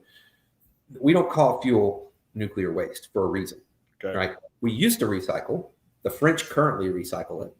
You only use about 5% for the 4 to 6 years that any given assembly of fuel sits in the core. Once you pull it out and you put it in the spent fuel pool and let it cool off, and then you go put it in that cask, you only used about 5% of the usable energy that's there. And I think there is an option for month-to-month billing for those not watching on YouTube. Maybe not. That 4 to 6 years of usage, we could make the decision to go process that spent fuel, that used fuel, and go get more uranium out of it. There are also some usable chemicals and isotopes in that spent fuel that, as you're separating things, you can say, oh, I want to pull this out and go sell it, right? I want to go sell the zirconium. I want to go sell the xenon. I want to go start whatever chemical, there's some marketable chemicals in that fuel. And then there's some stuff that you really just can't get rid of. Like it is waste. But if you collapse that down to things that there isn't a market for, you reuse all of the things that will fission again, plutonium, actinium, the thorium, the uranium that's still left there. We can make the decision to use that fuel. So there's like half the 5% used gas cans just sitting around every nuclear site. That doesn't take up that much space either. Like all of the spent fuel from the entire nuclear industry's history in the States is all sitting in concrete casks on their site. So it's a resource that is yet to be tapped, but there are multiple companies out there looking. Oklo is a company that's out there. And I can't remember if they're publicly traded yet or not. I think they are. They went public last year, 23. But Oklo is out there talking about, hey, we are going to go recycle the spent fuel, the used fuel that's on all these reactor sites. That releases a liability for the utility, right? And right now the government reduces the spent fuel liability, and it also provides a fuel source for Oklo. There's other companies out there that are not yet public. They're in early phases, but they're looking at marketing all of these chemicals that they can get out of spent fuel, and similarly recycling the uranium. So yes, there is waste. There is waste, and for every energy technology, and there are things that we can do by making simple decisions. But the question is, does it pencil out, right? It's not necessarily economic yet to do it. It may be, but it hasn't been proven out. So what we're doing right now works just fine. There's literally plenty of space. I can attest to this. I mean, coal. John grew up in Pennsylvania too, so he knows the waste there. And it's not just the damage the mining does. Like up near where I live, there was a place called Hometown. There was this huge bridge we used to go rappelling and what's that jumping shit with the bungee jumping and stuff off of. It's about 400 foot to the bottom off this bridge. And as you look up the ravine from it, I don't know if it's still there, but back when I got out of the Army, it was still there. This giant pile of like coal ash from one of the power generations. They burned it. And this is not just like your run-of-the-mill ash. Like it had all this toxic shit in it, and it was supposed to go somewhere, and then somehow it ended up there. When I say a pile, I mean like a New York City skyscraper, like 6 of them together, like a mountain of this toxic shit. And like once they put it there, everybody's like, I'm not touching it. And the state's like, well, we want to get rid of it. But where do we put it? I don't know. And it sat there for at least 20 years. And every time it rained, all this like mercury, sulfur oxide, dioxins, all this shit was just washing out of it into the beautiful creek that ran through that ravine. Right? Yeah. I guarantee you no nuclear facility ever has a waste problem that's as bad as that one coal plant. But my grandfather lived literally next to a slag dump. And in Pittsburgh, we had the coal trailings and all that came out of the steel mills. They piled it up, and it would literally be mountains. And I rode my bike through that. I played on it. Yeah. I shot my .22 in it. I crawled through the creeks and found, crayfish and stuff. And which is probably why I have all the problems I do today. Yeah. I'd say like this is why I look like I do, right? Like, can I share my screen, Jack, and just show a picture? Can I just show a picture? Yeah, go ahead. All right. I will let me make sure I don't screw this up. When it comes on, I should be able to help you. But you have those slag were the sulfur. Okay. Hope everybody can see this. Let me get it up. All right, there you go. Okay, cool. Can y'all see the map? Yeah. Okay, this is Grand Gulf Nuclear Station. It's the closest one to me. It's like 70 miles down the road. This is the whole site, right? And this is a parking lot kind of up in the top left between the red dot and the Riverland. That's the parking lot. So for scale, there's cars. I'm going to switch this. Your guys aren't going. You keep talking. I'm going to switch it towards nothing but this. Okay, cool. So the parking lot full of cars, right? You can see for scale. If you look down and to the right of the cars, there's another little thing that looks like a little grid, and I'm going to scale in. Those are spent fuel canisters, right? And look, here's some trailers and trucks and stuff. For scale, this is all of the spent nuclear fuel that's being stored on site, and that station has been operating. It's the largest single unit in the country, and it has been operating since 1985. Okay. So there's just not that much. Like you can walk around this in a minute.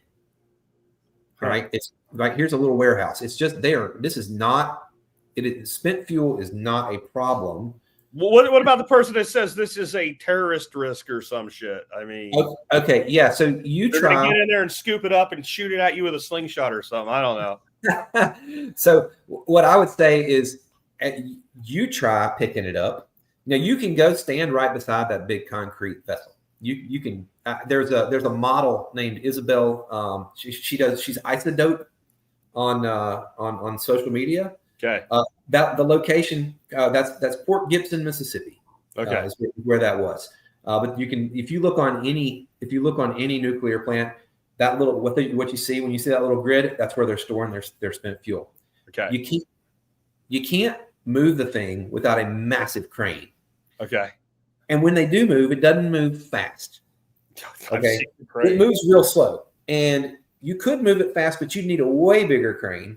And let's just say you aren't going to get a white box van full of Iranian terrorists rolling into the mall parking lot to come move this stuff. If you get it out of Tom Cruise, one guy down a rope and he scoops. Yeah, that doesn't happen, right? Yeah. So, and once you crack the top on that concrete box, you better be ready, because now you're going to start getting doses that would be lethal, like instantly lethal, right? You don't want to be near that stuff, right? There is spent fuel has a very high dose, right? It will kill you dead and it will kill you quick. Okay. So who's going to get near it? The only people that can potentially do that are state actors that can make it themselves already, right? Like, could Russia do it? Yeah, but we'd probably have a pretty good warning if we saw the multi-100-ton crane rolling down Highway 61 to get to the plant. But we're afraid of it, right? It's a fear, and so we have to allay that fear, and we pay a ton of money in the nuclear industry for security, right? Because of this threat. Is there a threat that somebody attacks a plant and creates some? It's real hard to mess up and defeat the automatic safety features of a nuclear plant. Yeah. But it's way harder to do that than it is to defeat the TSA and get a water bottle on an airplane. Right. Yeah. So the security is we spend a lot of money based on the fear. Okay. And not based on the reality. Look at even the nuclear reactors in Ukraine now that have been under attack, right? There hasn't been any well, and it's like, why do we think that Rosatom would actually they know what they're doing. They built the reactors, right? It's not like those Ukrainian reactors were only, when it was the Soviet Union, Rosatom was perfectly okay operating these things. Second light's about right. Like, you're getting blasted. Look, the point is, we spend money on security for things that aren't, at least in my heretical mind, not really an issue. Ain't nobody moving that concrete cask unless they're moving slow and very effectively and are taking it somewhere where they can process it. Yeah. So they could fly a jetliner into it, right? Or a drone. There's your other thing, especially. Well, they could. But say, even with that, though, those are not necessarily in populated areas where you're not going to get the effect you would if it was in downtown New York City. So, what about the person that says, though, if we start putting these smaller modular type reactors, like the French have nuclear reactors in Paris, like in Paris proper, Hey, Yes. how you fly your airliner into that, and you create basically a dirty bomb. The industry actually now has to analyze. They have an aircraft impact analysis that they have to perform. Okay. That's part of safety analysis now. If you're going to make a change, we also have to, does changing this valve from brass to copper nickel make us reevaluate the aircraft impact analysis? It's like, what? No, but it's absolutely nuts. The level of it's almost like the vanishing pipe. It's like, no, if you want to crash an aircraft, I don't want any aircraft to crash into something, but I would, if it's going to hit a 6 foot thick concrete wall, or it's going to hit, there's a lot more vulnerable places, and you aren't going to, if you hit it with an aircraft, you're not going to create an issue that's going to let radionuclides out of the core, or out of the spent fuel containers. You should see those spent fuel containers, like some of the tests that get run on these things. It's nuts. I'd much rather not have an aircraft hit like a transformer. There Or are more vulnerable things to. Well, think about the train derailments that are just carrying chemicals, right? I mean, those have killed a lot more. Pretty much have one of those a day, by the way, in the United States. Like, they're not all catastrophic, obviously, but somewhere in the United States, about once a day, a train goes off the tracks. Yeah. When the Ohio thing happened, I heard that statistic, and I was like, no. And then I looked it up, like, oh, okay, yeah, it's actually more than one a day on average per year in the United States, train derailments. Yep. And some of the shit those things are carrying, like one of the Alan Booker, who will be on this show soon, and will be at the workshop that you'll be at, John. He was involved in the early cleanup efforts in North Carolina, and some of those guys were going into some of the sludge with like rubber hip waders on and coming out, and the boots were melted. And this is shit that's been laying in a factory for 30, 40 years untouched. So I do think that we have, if you're worried about chemical, nuclear, terrorism, all this stuff, like, we have way bigger threats than a well-run modern nuclear facility. We have way bigger threats than a well-run old nuclear facility. Yeah. Because look, for the entire history of the industry, we realized this stuff could be potentially very dangerous, right? It has to be well controlled.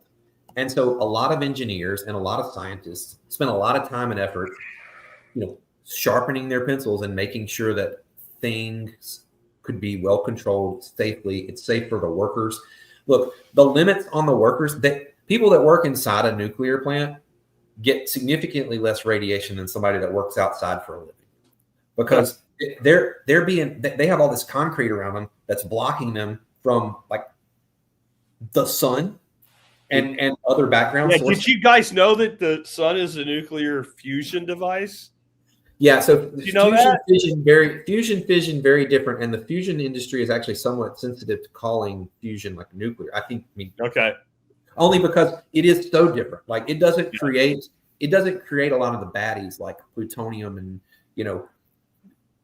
iodine and cesium and things that could like be not healthy for you if you got it in your body. Right? It's a much so they're super sensitive to being looped in with nuclear because of things like one guy, Smiley, over here on YouTube said, that blows my mind. I thought millions died. Everybody's freaked out about it, and so they have literally one of the ways to harness nuclear energy is freaked out about being associated with the other half because everybody's freaked out about it. Yeah. I had no idea that anybody believed that anybody died in 3 Mile Island. The hype that I heard when I was a kid was it almost was really bad, and we got really, really lucky, and we can't do this anymore. For those that are on the audio only today, he said, we lost John. He'll be back. This blows my mind. I thought millions died and total destruction with 3 Mile Island. That, again, I've never even heard anybody. That's up there with, the size of a hole from an AR-15 is like a basketball or something. Like, and I'm not putting the guy down. I mean, you know what you are told. I never heard anyone ever tell me they thought somebody died from 3 Mile Island. I guess it makes sense at this point. Yeah, well, I mean, it came out about the same time as the China syndrome, right? I mean, like if you aren't into the details and your mind conflates this horror movie with a fear-inducing movie with truth, it's real easy to meld those two things together in your brain as to what happened, and the stories get passed on. And how often do you run into somebody that tells you something that's a story and not actually based in fact, right? Yeah, it happens. But facts matter, but that doesn't mean, just because they matter doesn't mean that there's not a long road to hoe to get the public into it. But what you find is that the communities around a nuclear plant are the most supportive of nuclear power. You know why? Because they all work there. There's kids all go to school together.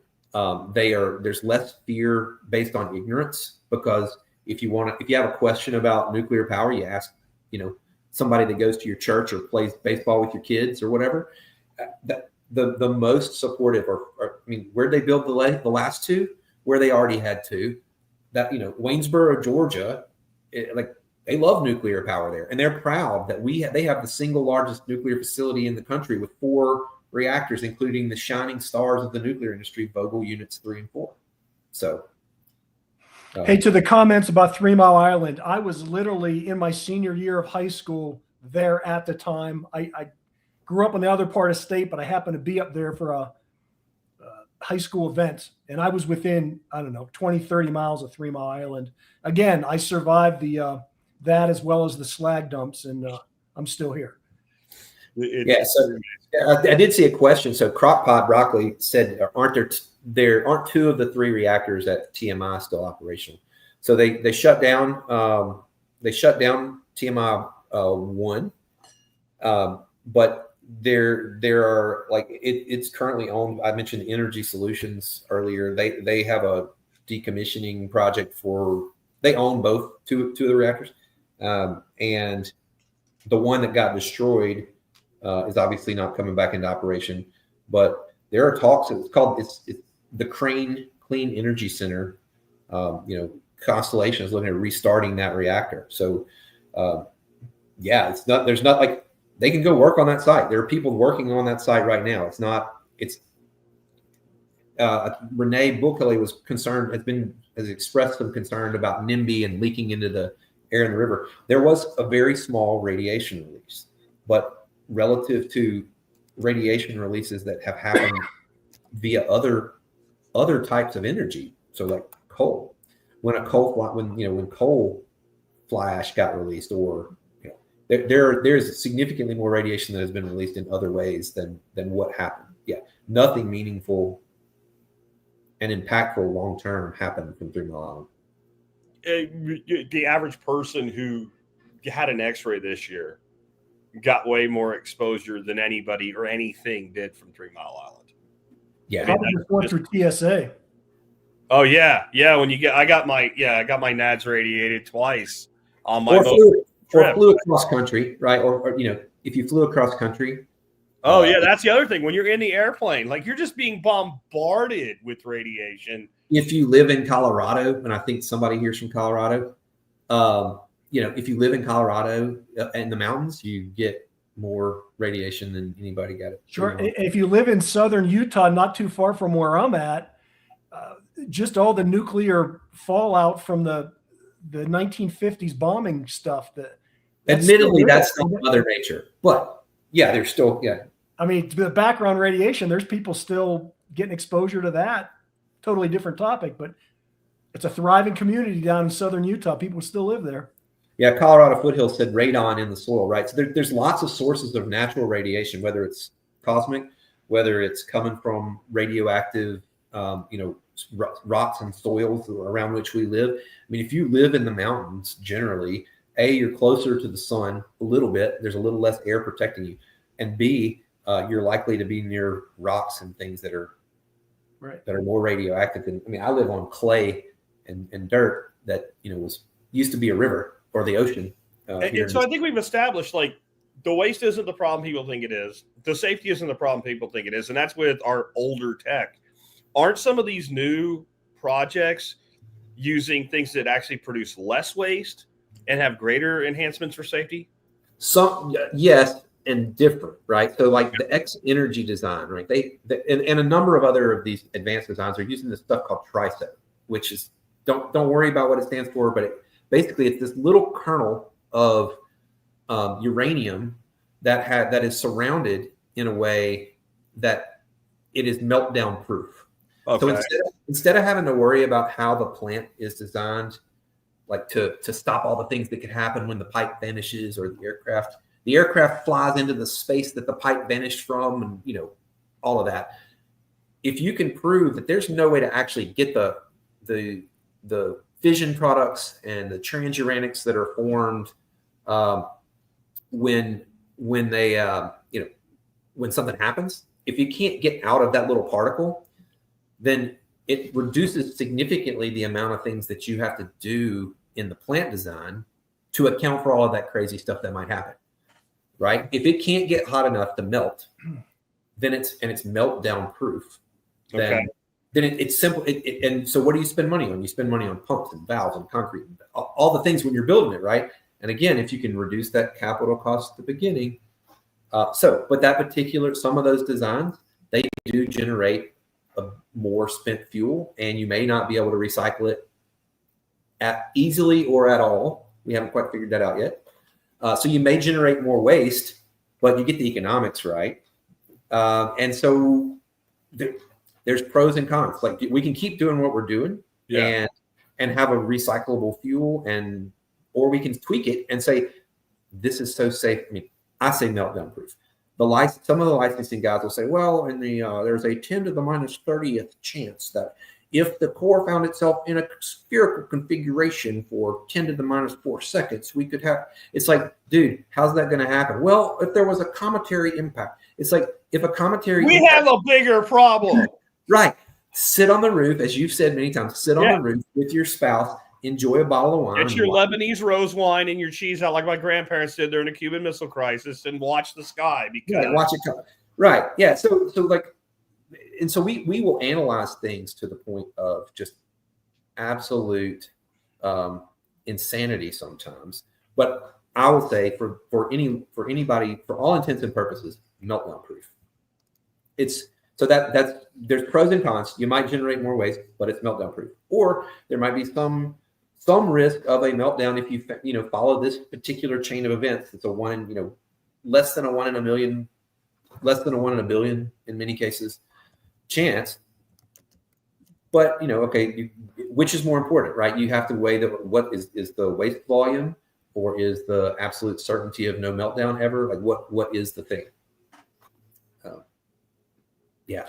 So all these advancements, and the term that I hear thrown around is like these Gen 4 reactors, these new safety enhancements. Are those part of what's convincing investors? And I don't mean like retail investors. I mean the people funding the projects.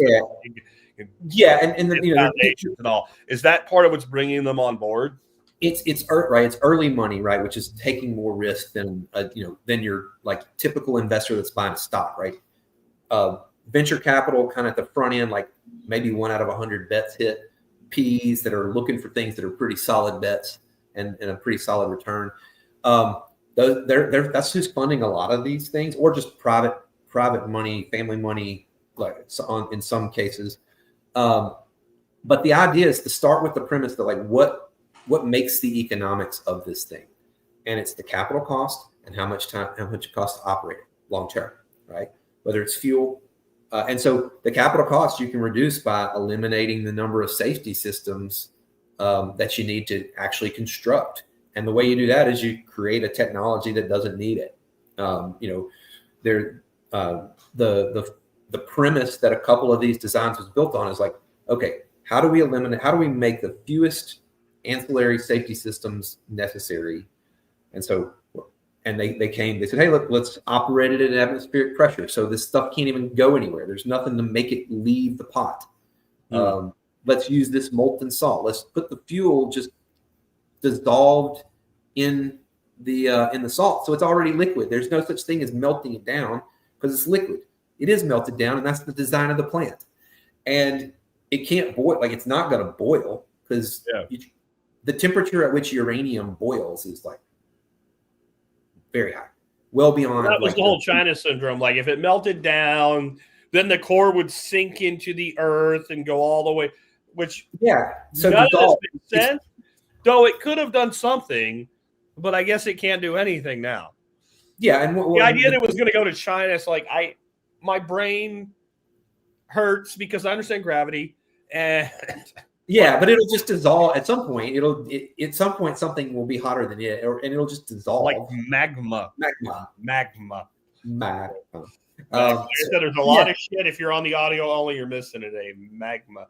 Anyway, but these advanced designs are offering opportunities to make the economics work out better and be used in different ways than just electricity, right? So there's a whole effort by the Electric Power Research Institute, or EPRI. They have a whole effort called the Advanced Nuclear Technologies Group that's looking at this nuclear beyond electricity. Like, how else can you use it? We know we can spin a propulsion turbine on a submarine and an aircraft carrier, but that's still just making steam and spinning a turbine. But we can also just directly use the heat that is made, whether it's steam or whether it's salt or whatever the case may be, to heat other things. And so it's actually really, that's what's driving a lot of investment. Like, how can we use this technology source? And it's being driven from both sides of the aisle too, right? So whether you think carbon's bad or good, it's still a potential option to reduce dependence on natural gas, which is at some level a finite resource. It may not be finite now, but you have to get it here. It's hard to move around. You do have to build pipelines. It's a perfectly acceptable resource for now and for the near future, for the rest of my life. But, seventh generational thinking, the less Mother Earth we can use to get the same result, the better, right? Yeah. So, and the fact that all this has been pioneered by the military for all these, decades, it is how technology usually works, right? It starts oftentimes in the military, whether it's satellites or GPS or whatever, and then it gets into the civilian population. And again, we've just taken 50 more years to develop this than we should have. But we've in the military. Now we're going to civilianize it, and it's going to be better, right? The internet is better than anything DARPA came up with when they had it, and it's going to be that way with nukes. And look, they're doing that. The Defense Innovation Unit, DIU, has got this thing out for micro reactors, and they've there's a bunch of companies, BWXT and X Energy, and I will somebody from the industry is going to come back and throw a dart in my skull for forgetting their company.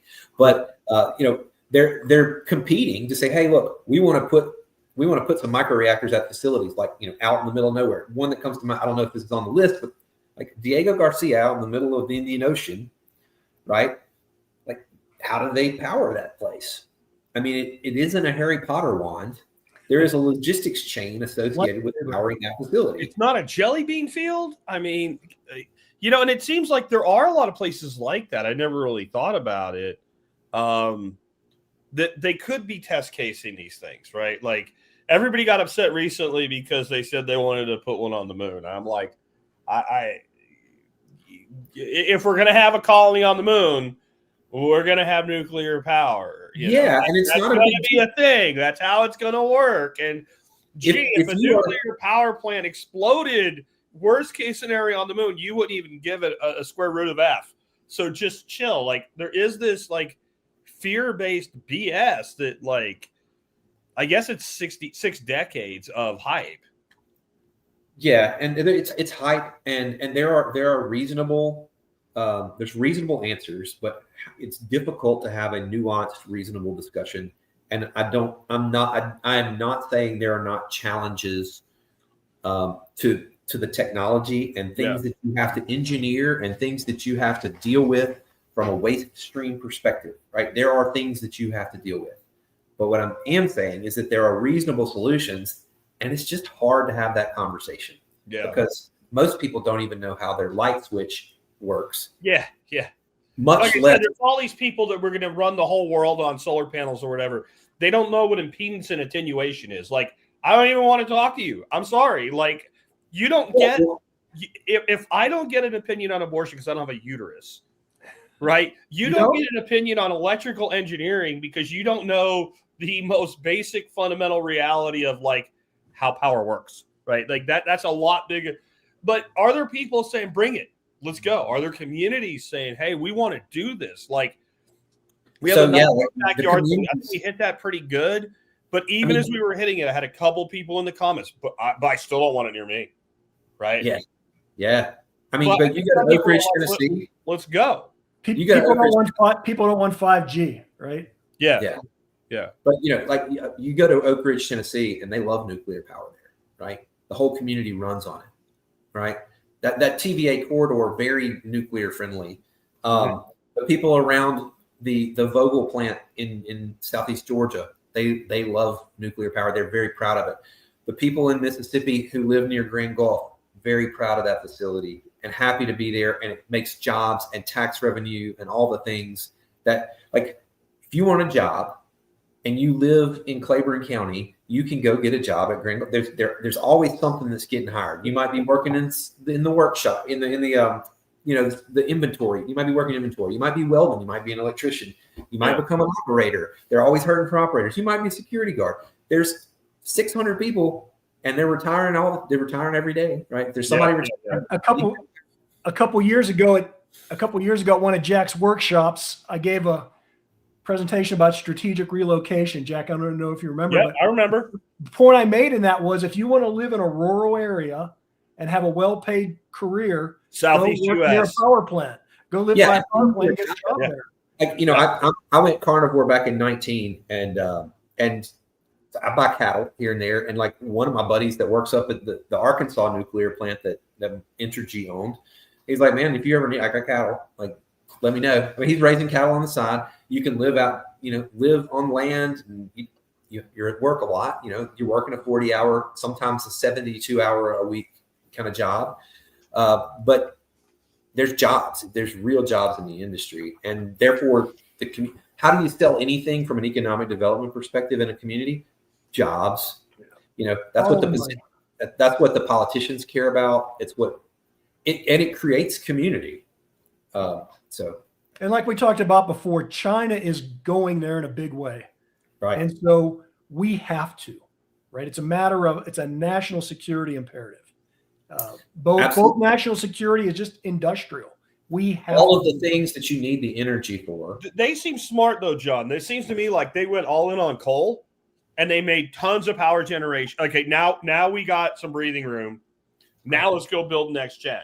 Right. And I think the path here should be nat gas to that, because coal's nasty. I mean, John and I know better than most. Coal. I remember my grandfather coughing up black gunk in the 80s. And he hadn't been in a coal mine since the early 60s, right? Yeah. So, I mean, I know how bad it can be. But you have to have some way to get there. Like, to build all the shit for the new nuclear plants, that needs energy, right? Like, you have a lot of diesel. Produce stuff. So, like, are we going to fix our issues with, like, not just rehoming manufacturing, but, like, production of raw materials? There's a lot of shit, even if we build it in the United States, we can't build it without China. Right. So how does that factor in all this? Yeah. So I've been doing a supply chain study that was funded by an NGO, and I won't talk about it here, but we did a supply chain study, and you go look, like, so a ton of our raw materials are coming from overseas. Some of those are coming from friends. Some of them aren't. There's a couple of things that lithium-7, it's an enriched lithium product that's one of the only sources is China. And maybe that's okay. But it's a supply chain constraint that we depend on a nation that some would say is adversarial to us. And so how do we fix that? I don't know. Nuclear grade graphite. There's some graphite available. Not a lot of the Gen 4 designs use it. And so where are we going to get it? There's not really much of a, there's not a domestic supply of nuclear grade graphite to speak of yet, although a lot of the companies that need it are looking to try to build that up. I even heard one company was even talking to like somebody that could machine the stuff, was actually in the gun industry, And they found this company in the gun industry that could work with graphite, and that's their initial supplier. So let's see, who is destroyed by a power plant being built? And I think the answer is nobody. I mean, a local landowner, right? There might be, but usually the power company does a pretty good job about paying folks for their space. Just for your reference, because you were talking, I was responding to Renee here, and this is what she said with that. I don't think that fear for our future is a bad idea. We see people's lives destroyed by power plants being built in their backyards. It is what the documentaries are saying. So I will just say, I would have left the documentaries part off, Renee, just to, if you wanted to make your case, because the documentaries are not necessarily our friends. And what I'm saying to that is, like, you know, like you were alluding to, Dillon, local landowners or something, eminent domain. Okay, I agree with that. I think eminent domain is Satan. I understand that. But that's true of like every bypass, every new highway. Like, that's a separate problem with everything we build going there. So if you want to fix the eminent domain issue and make people do fair offers or whatever, I don't know how we're going to solve that. But my old company cut down the tree on which my deer stand sat on their right of way at my uncle's property, and they didn't do eminent domain. They made a fair offer. Okay. Except they didn't replace my deer. I mean, I had to put my deer stand back up. Okay. But the point is, there are some they make a fair offer, and a lot of people make, and some people say no, but I don't want to sell it, period. And I do have morally I have an issue with the concept of eminent domain. And there are, if you're loud enough with enough neighbors, then I know that my former company made some decisions to reroute some stuff because they knew these people are going to be a big enough pain in the rear that we're going to go about 15, 20 miles around instead of going through. But to say that it's bad to be that a power plant destroys people's lives, I think is definitely a reach. And I think that is based on fiction. Because I think it's based on too many TV series written by millennials. Yeah, the people I know that live near power plants have jobs there, and I mean, literally a mile down the road from Grand Gulf. And I talk about that one because it's literally, I know I have cousins and I have family that's worked there forever since it was built. There's a pond and a little neighborhood community. Everybody's got a dock and fishes, and they come out and hang out and have dinner. And it's less. You can literally, while you're fishing, you can see the water vapor coming up out of the cooling tower. You're so close. Yeah. And by the way, everybody thinks that's smoke. It's steam. Yeah. It was water vapor. Yeah. I'll be nerdy for saying yeah. It's a cloud. Look, I told my kid when he was like 3. He said, "Daddy, what do you do?" I said, "Well, I keep the lights on and I make clouds." And he kind of looked at me. I didn't really believe me. And one day he was sick, and so I stayed home with him while my wife was working. But I drove down to the plant because I forgot my computer. So I drove down there, and as we turned the corner onto the plant, he sees this, clouds coming out of the cooling tower. He's like, "Daddy, you do make clouds." And there was not a holiday that went by that a fictional character was not. I mean, I was bought. He was bought and sold. That Daddy told him the truth about everything when he saw that I really did make clouds. So that's interesting. And now what Renee's saying is, and we're only going to case this so far, not building, running the plant makes people sick.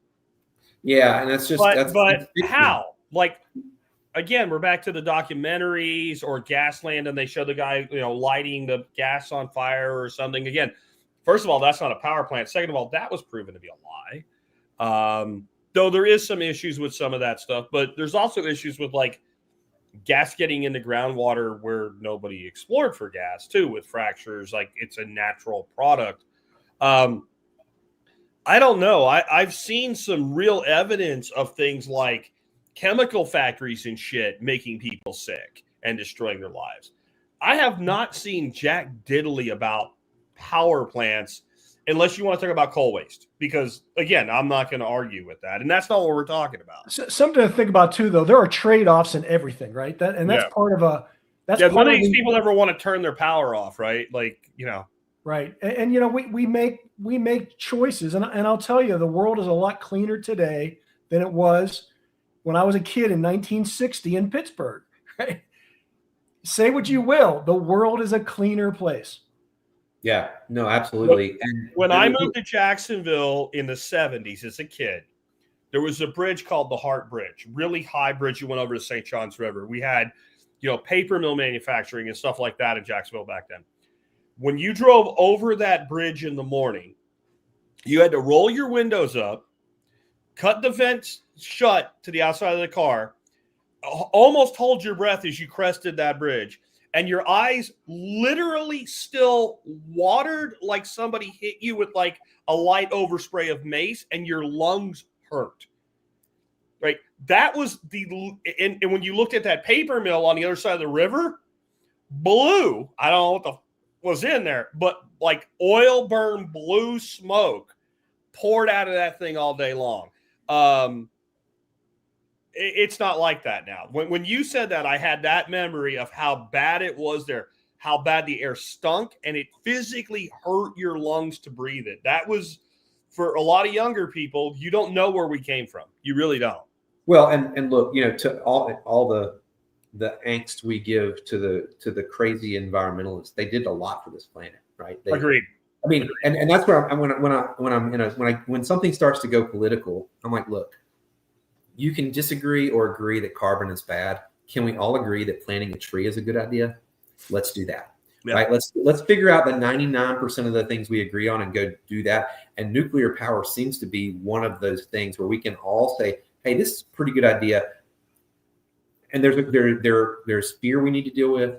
There's education that needs to happen, and it's going to be slow because, again, there's a whole lot of ignorance, and I don't mean that in a mean way. I just mean there's a lot of lack of knowledge to cure before we get down to the details of like nuclear waste versus spent fuel versus used fuel versus millions of people dying at or thousands of people dying at TMI versus reality. So there's a lot of fear and loathing in Las Vegas over the Yucca Mountain project, right? Where better to put used fuel if you're not going to reuse it? Where better to put it than in a hole under a mountain in the desert? That's some. By the way, I just heard there's all stuff about so apparently Charlie Kirk, for those just listening to the audio, Charlie Kirk got shot while we're recording this. Not sure that he is dead, but did get shot. So little personal note on that. I've got an end to that event. I was supposed to be there today and would be had I not been here, Jack. So I'm glad I was a piker and made us reschedule, John. Yeah. Save my life, maybe. Hey, one thing too, and I'm going to stick on the side of greedy industrial capitalists.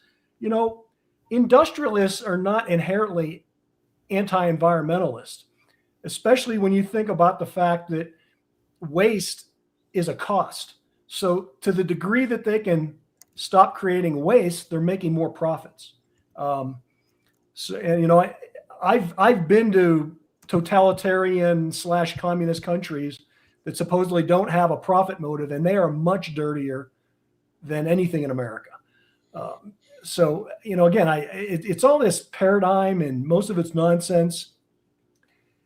We live at a great time in humanity. It's a good time to be alive. Yeah, absolutely. And whether or not Charlie Kirk died from the shooting, as an homage to him, nuclear power is the right answer for the future. Prove me wrong. Yeah. Yeah. This has unfortunately boosted my segment for tomorrow about some more concerning things, but let's kind of wrap up. Like, one of my big things that I've hit on this a couple of times, but now I'm talking specifically about fuel.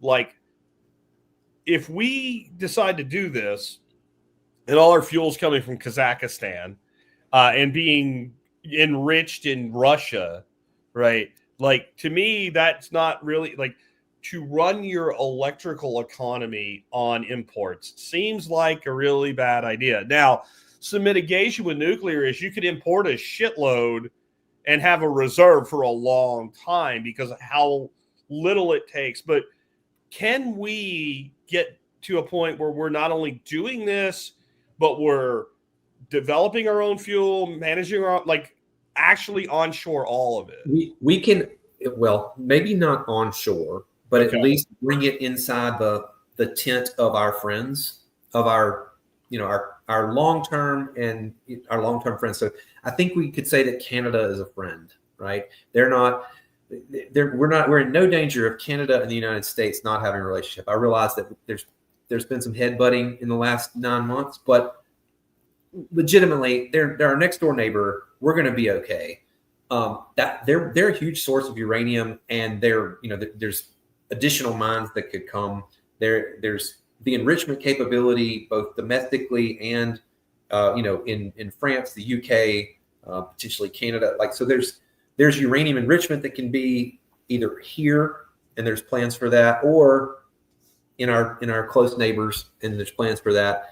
Fuel manufacture, there's multiple companies manufacturing nuclear fuel here in the States, like facilities here, GE, Westinghouse, Framatome, and then other folks that are getting into the business doing different types. BWXT making fuel, like TRISO fuel, and there's other folks that are trying to do it. So the fuel, we can absolutely get there. I think we need market signals to make people invest to get them there. The pumps and the valves, some stuff, yes, some stuff is still offshore. It is hard to manufacture some things here, but there are a number of things being manufactured in the States, and it's mostly paper that's a challenge, right? Like, we have to get people qualified to make a thing that is nuclear safety related from a quality perspective.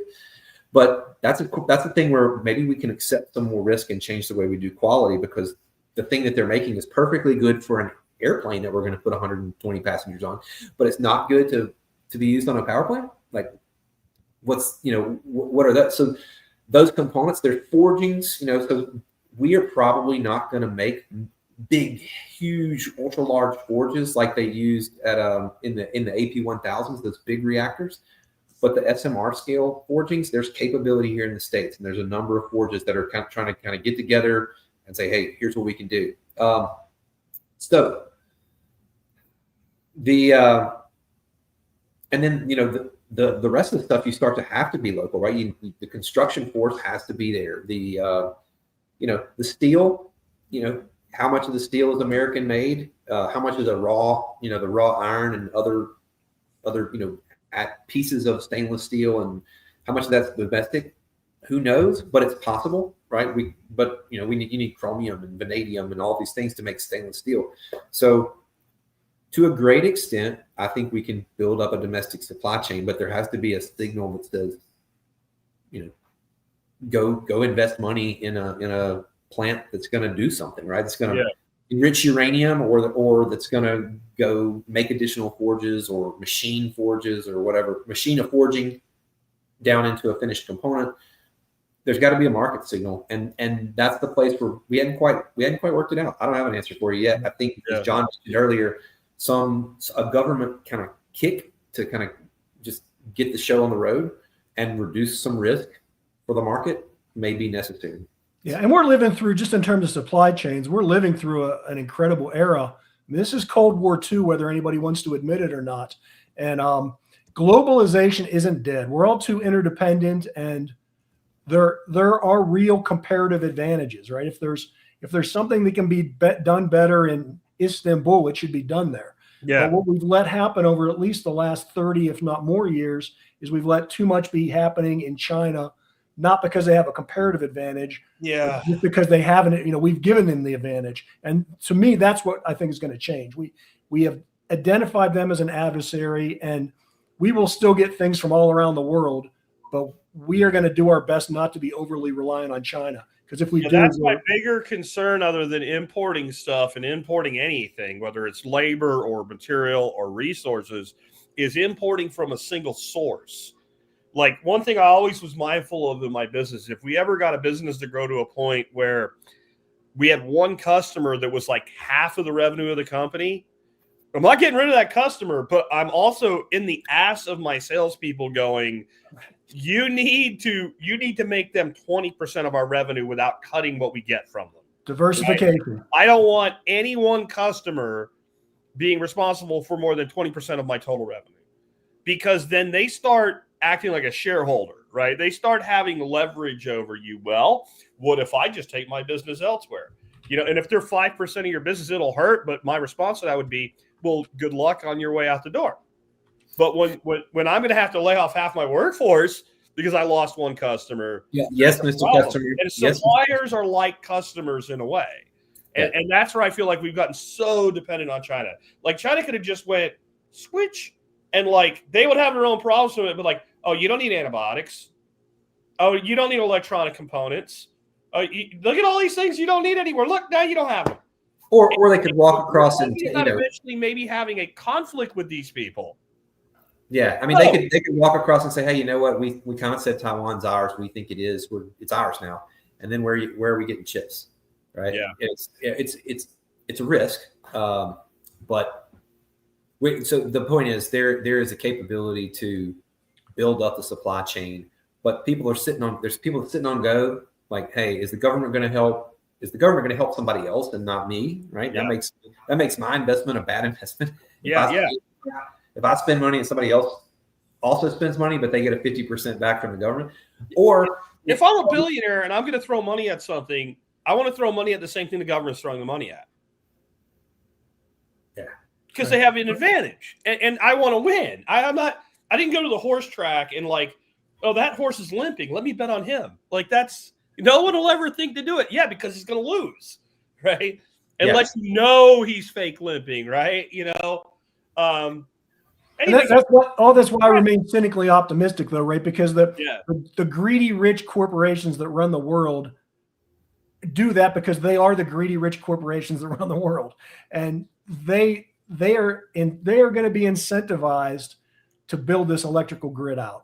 Yeah. Bottom line. Again, no, absolutely. It's not a matter of how it's not a matter of when it happens or if it happens. It is going to happen. I'm convinced. I'm equally aligned. So we're at 2 hours and 15 minutes, one of the longer episodes ever. So let's wrap here. What I want from both of you is start out with what do you see the next 5, 10, 15 years looking like in this space from your each unique angle, and then tell people how they can learn more about your individual selves and what you do. John, you want to go first? Yeah, I just say so. In the future, I just think nuclear power is going to be the energy source. I don't know if that's 10, 20, 30 years out. It's going to go that way. In the meantime, though, I'm heavily invested in things like either directly or indirectly in nuclear and natural gas, because that's going to be the bridge to it. And again, no matter how you look at this, whether it's the hyperscalers, the Metas and the Facebooks, Microsoft, those guys, or whether it's the guy that's, welding or the electrician that's wiring this stuff, there is opportunity for everybody. And, career-wise, investing-wise, again, I'm just super optimistic. I think we have a path to prosperity, and nuclear energy is going to guide that. Hey, as far as me, Wealth Setting Podcast is where you can find me or my investment firm, investablewealth.com. Always happy to talk and hear from people from the TSP community. Yeah, and so I think the next, from a more technical perspective, the next 5 years, we're going to go figure out a lot of things, first of a kind, and start to de-risk things so that people can make more informed decisions about the technology. 10 years out, we're likely winnowing down to get the winners and figuring out who the winners are going to be longer term. And from there, I say it's a log jam. Once we kick a few of these logs free and a few break through and successfully start moving down the river, the rest are going to open up and do the things that John just talked about to build out the economy that, we went global. We were the reserve currency. That means we had to import a lot of stuff for years. It's time to change that. And to do that, we're going to have a prospering economy for likely my lifetime and our kids' lifetime. And there's going to be some bumps, but I think nuclear power is a huge part of the solution. All right, guys. Well, I appreciate you both being with me. I've got websites and some stuff from both of you guys. I'll make sure those are available in the audio notes, which will go live. I'm going to say 45 minutes to an hour after we wrap up if you're watching the live. Thanks for being with us today, John and Dillon. Absolutely. Thanks, Jack. All right, guys, real quick, I want to wrap up. For those that are listening and maybe didn't see what was going on with the chat, we got information just about 10 minutes ago that Charlie Kirk was shot. And I haven't seen the video footage of it yet, but it's legitimate. It happened. And the people that have seen what happened, he was apparently shot with a rifle in the neck. They say there's no way this man's alive. So effectively, a mainstream conservative influencer was just assassinated. And this is falling on the back of what recently happened with the Ukrainian immigrant stabbed to death on a train, and no one did anything to help her. And I actually said yesterday, we're reaching a very dangerous point in the simulation. If you want to know more about this, I'm not going to continue a show that's already 2 hours and 20 minutes in, but I was going to talk about this powder keg tomorrow for my segment anyway. And now there's unfortunately more fuel to the fire. My personal advice right now is be careful around large metro areas. And I'll leave it at that for today, but keep an eye on things. We talked about a very optimistic subject today, and I'm still very optimistic for the future, but that doesn't mean I don't believe that really nasty things can't happen in the middle. And there's been a lot of violence by one particular side of the political dichotomy in this country. And I've always said that as bad as that is, if the other side, which is generally far more peaceful, ever decides they've had enough, that it could be way worse. Because this is my opinion. This is not a fact. It's straight up my opinion, but I believe it's based on fact. And that is that the left really likes violence, but I believe that when it comes right down to it, the right would be better at it. I don't know where this is going to go next, and I'm not saying it's going to go anywhere this weekend. And I really don't think that it will. But this is something to keep an eye on. So if you want to know more about that, tune in tomorrow. Otherwise, like I said, Dillon and John's resources will be in the audio notes for today's show as I wrap up.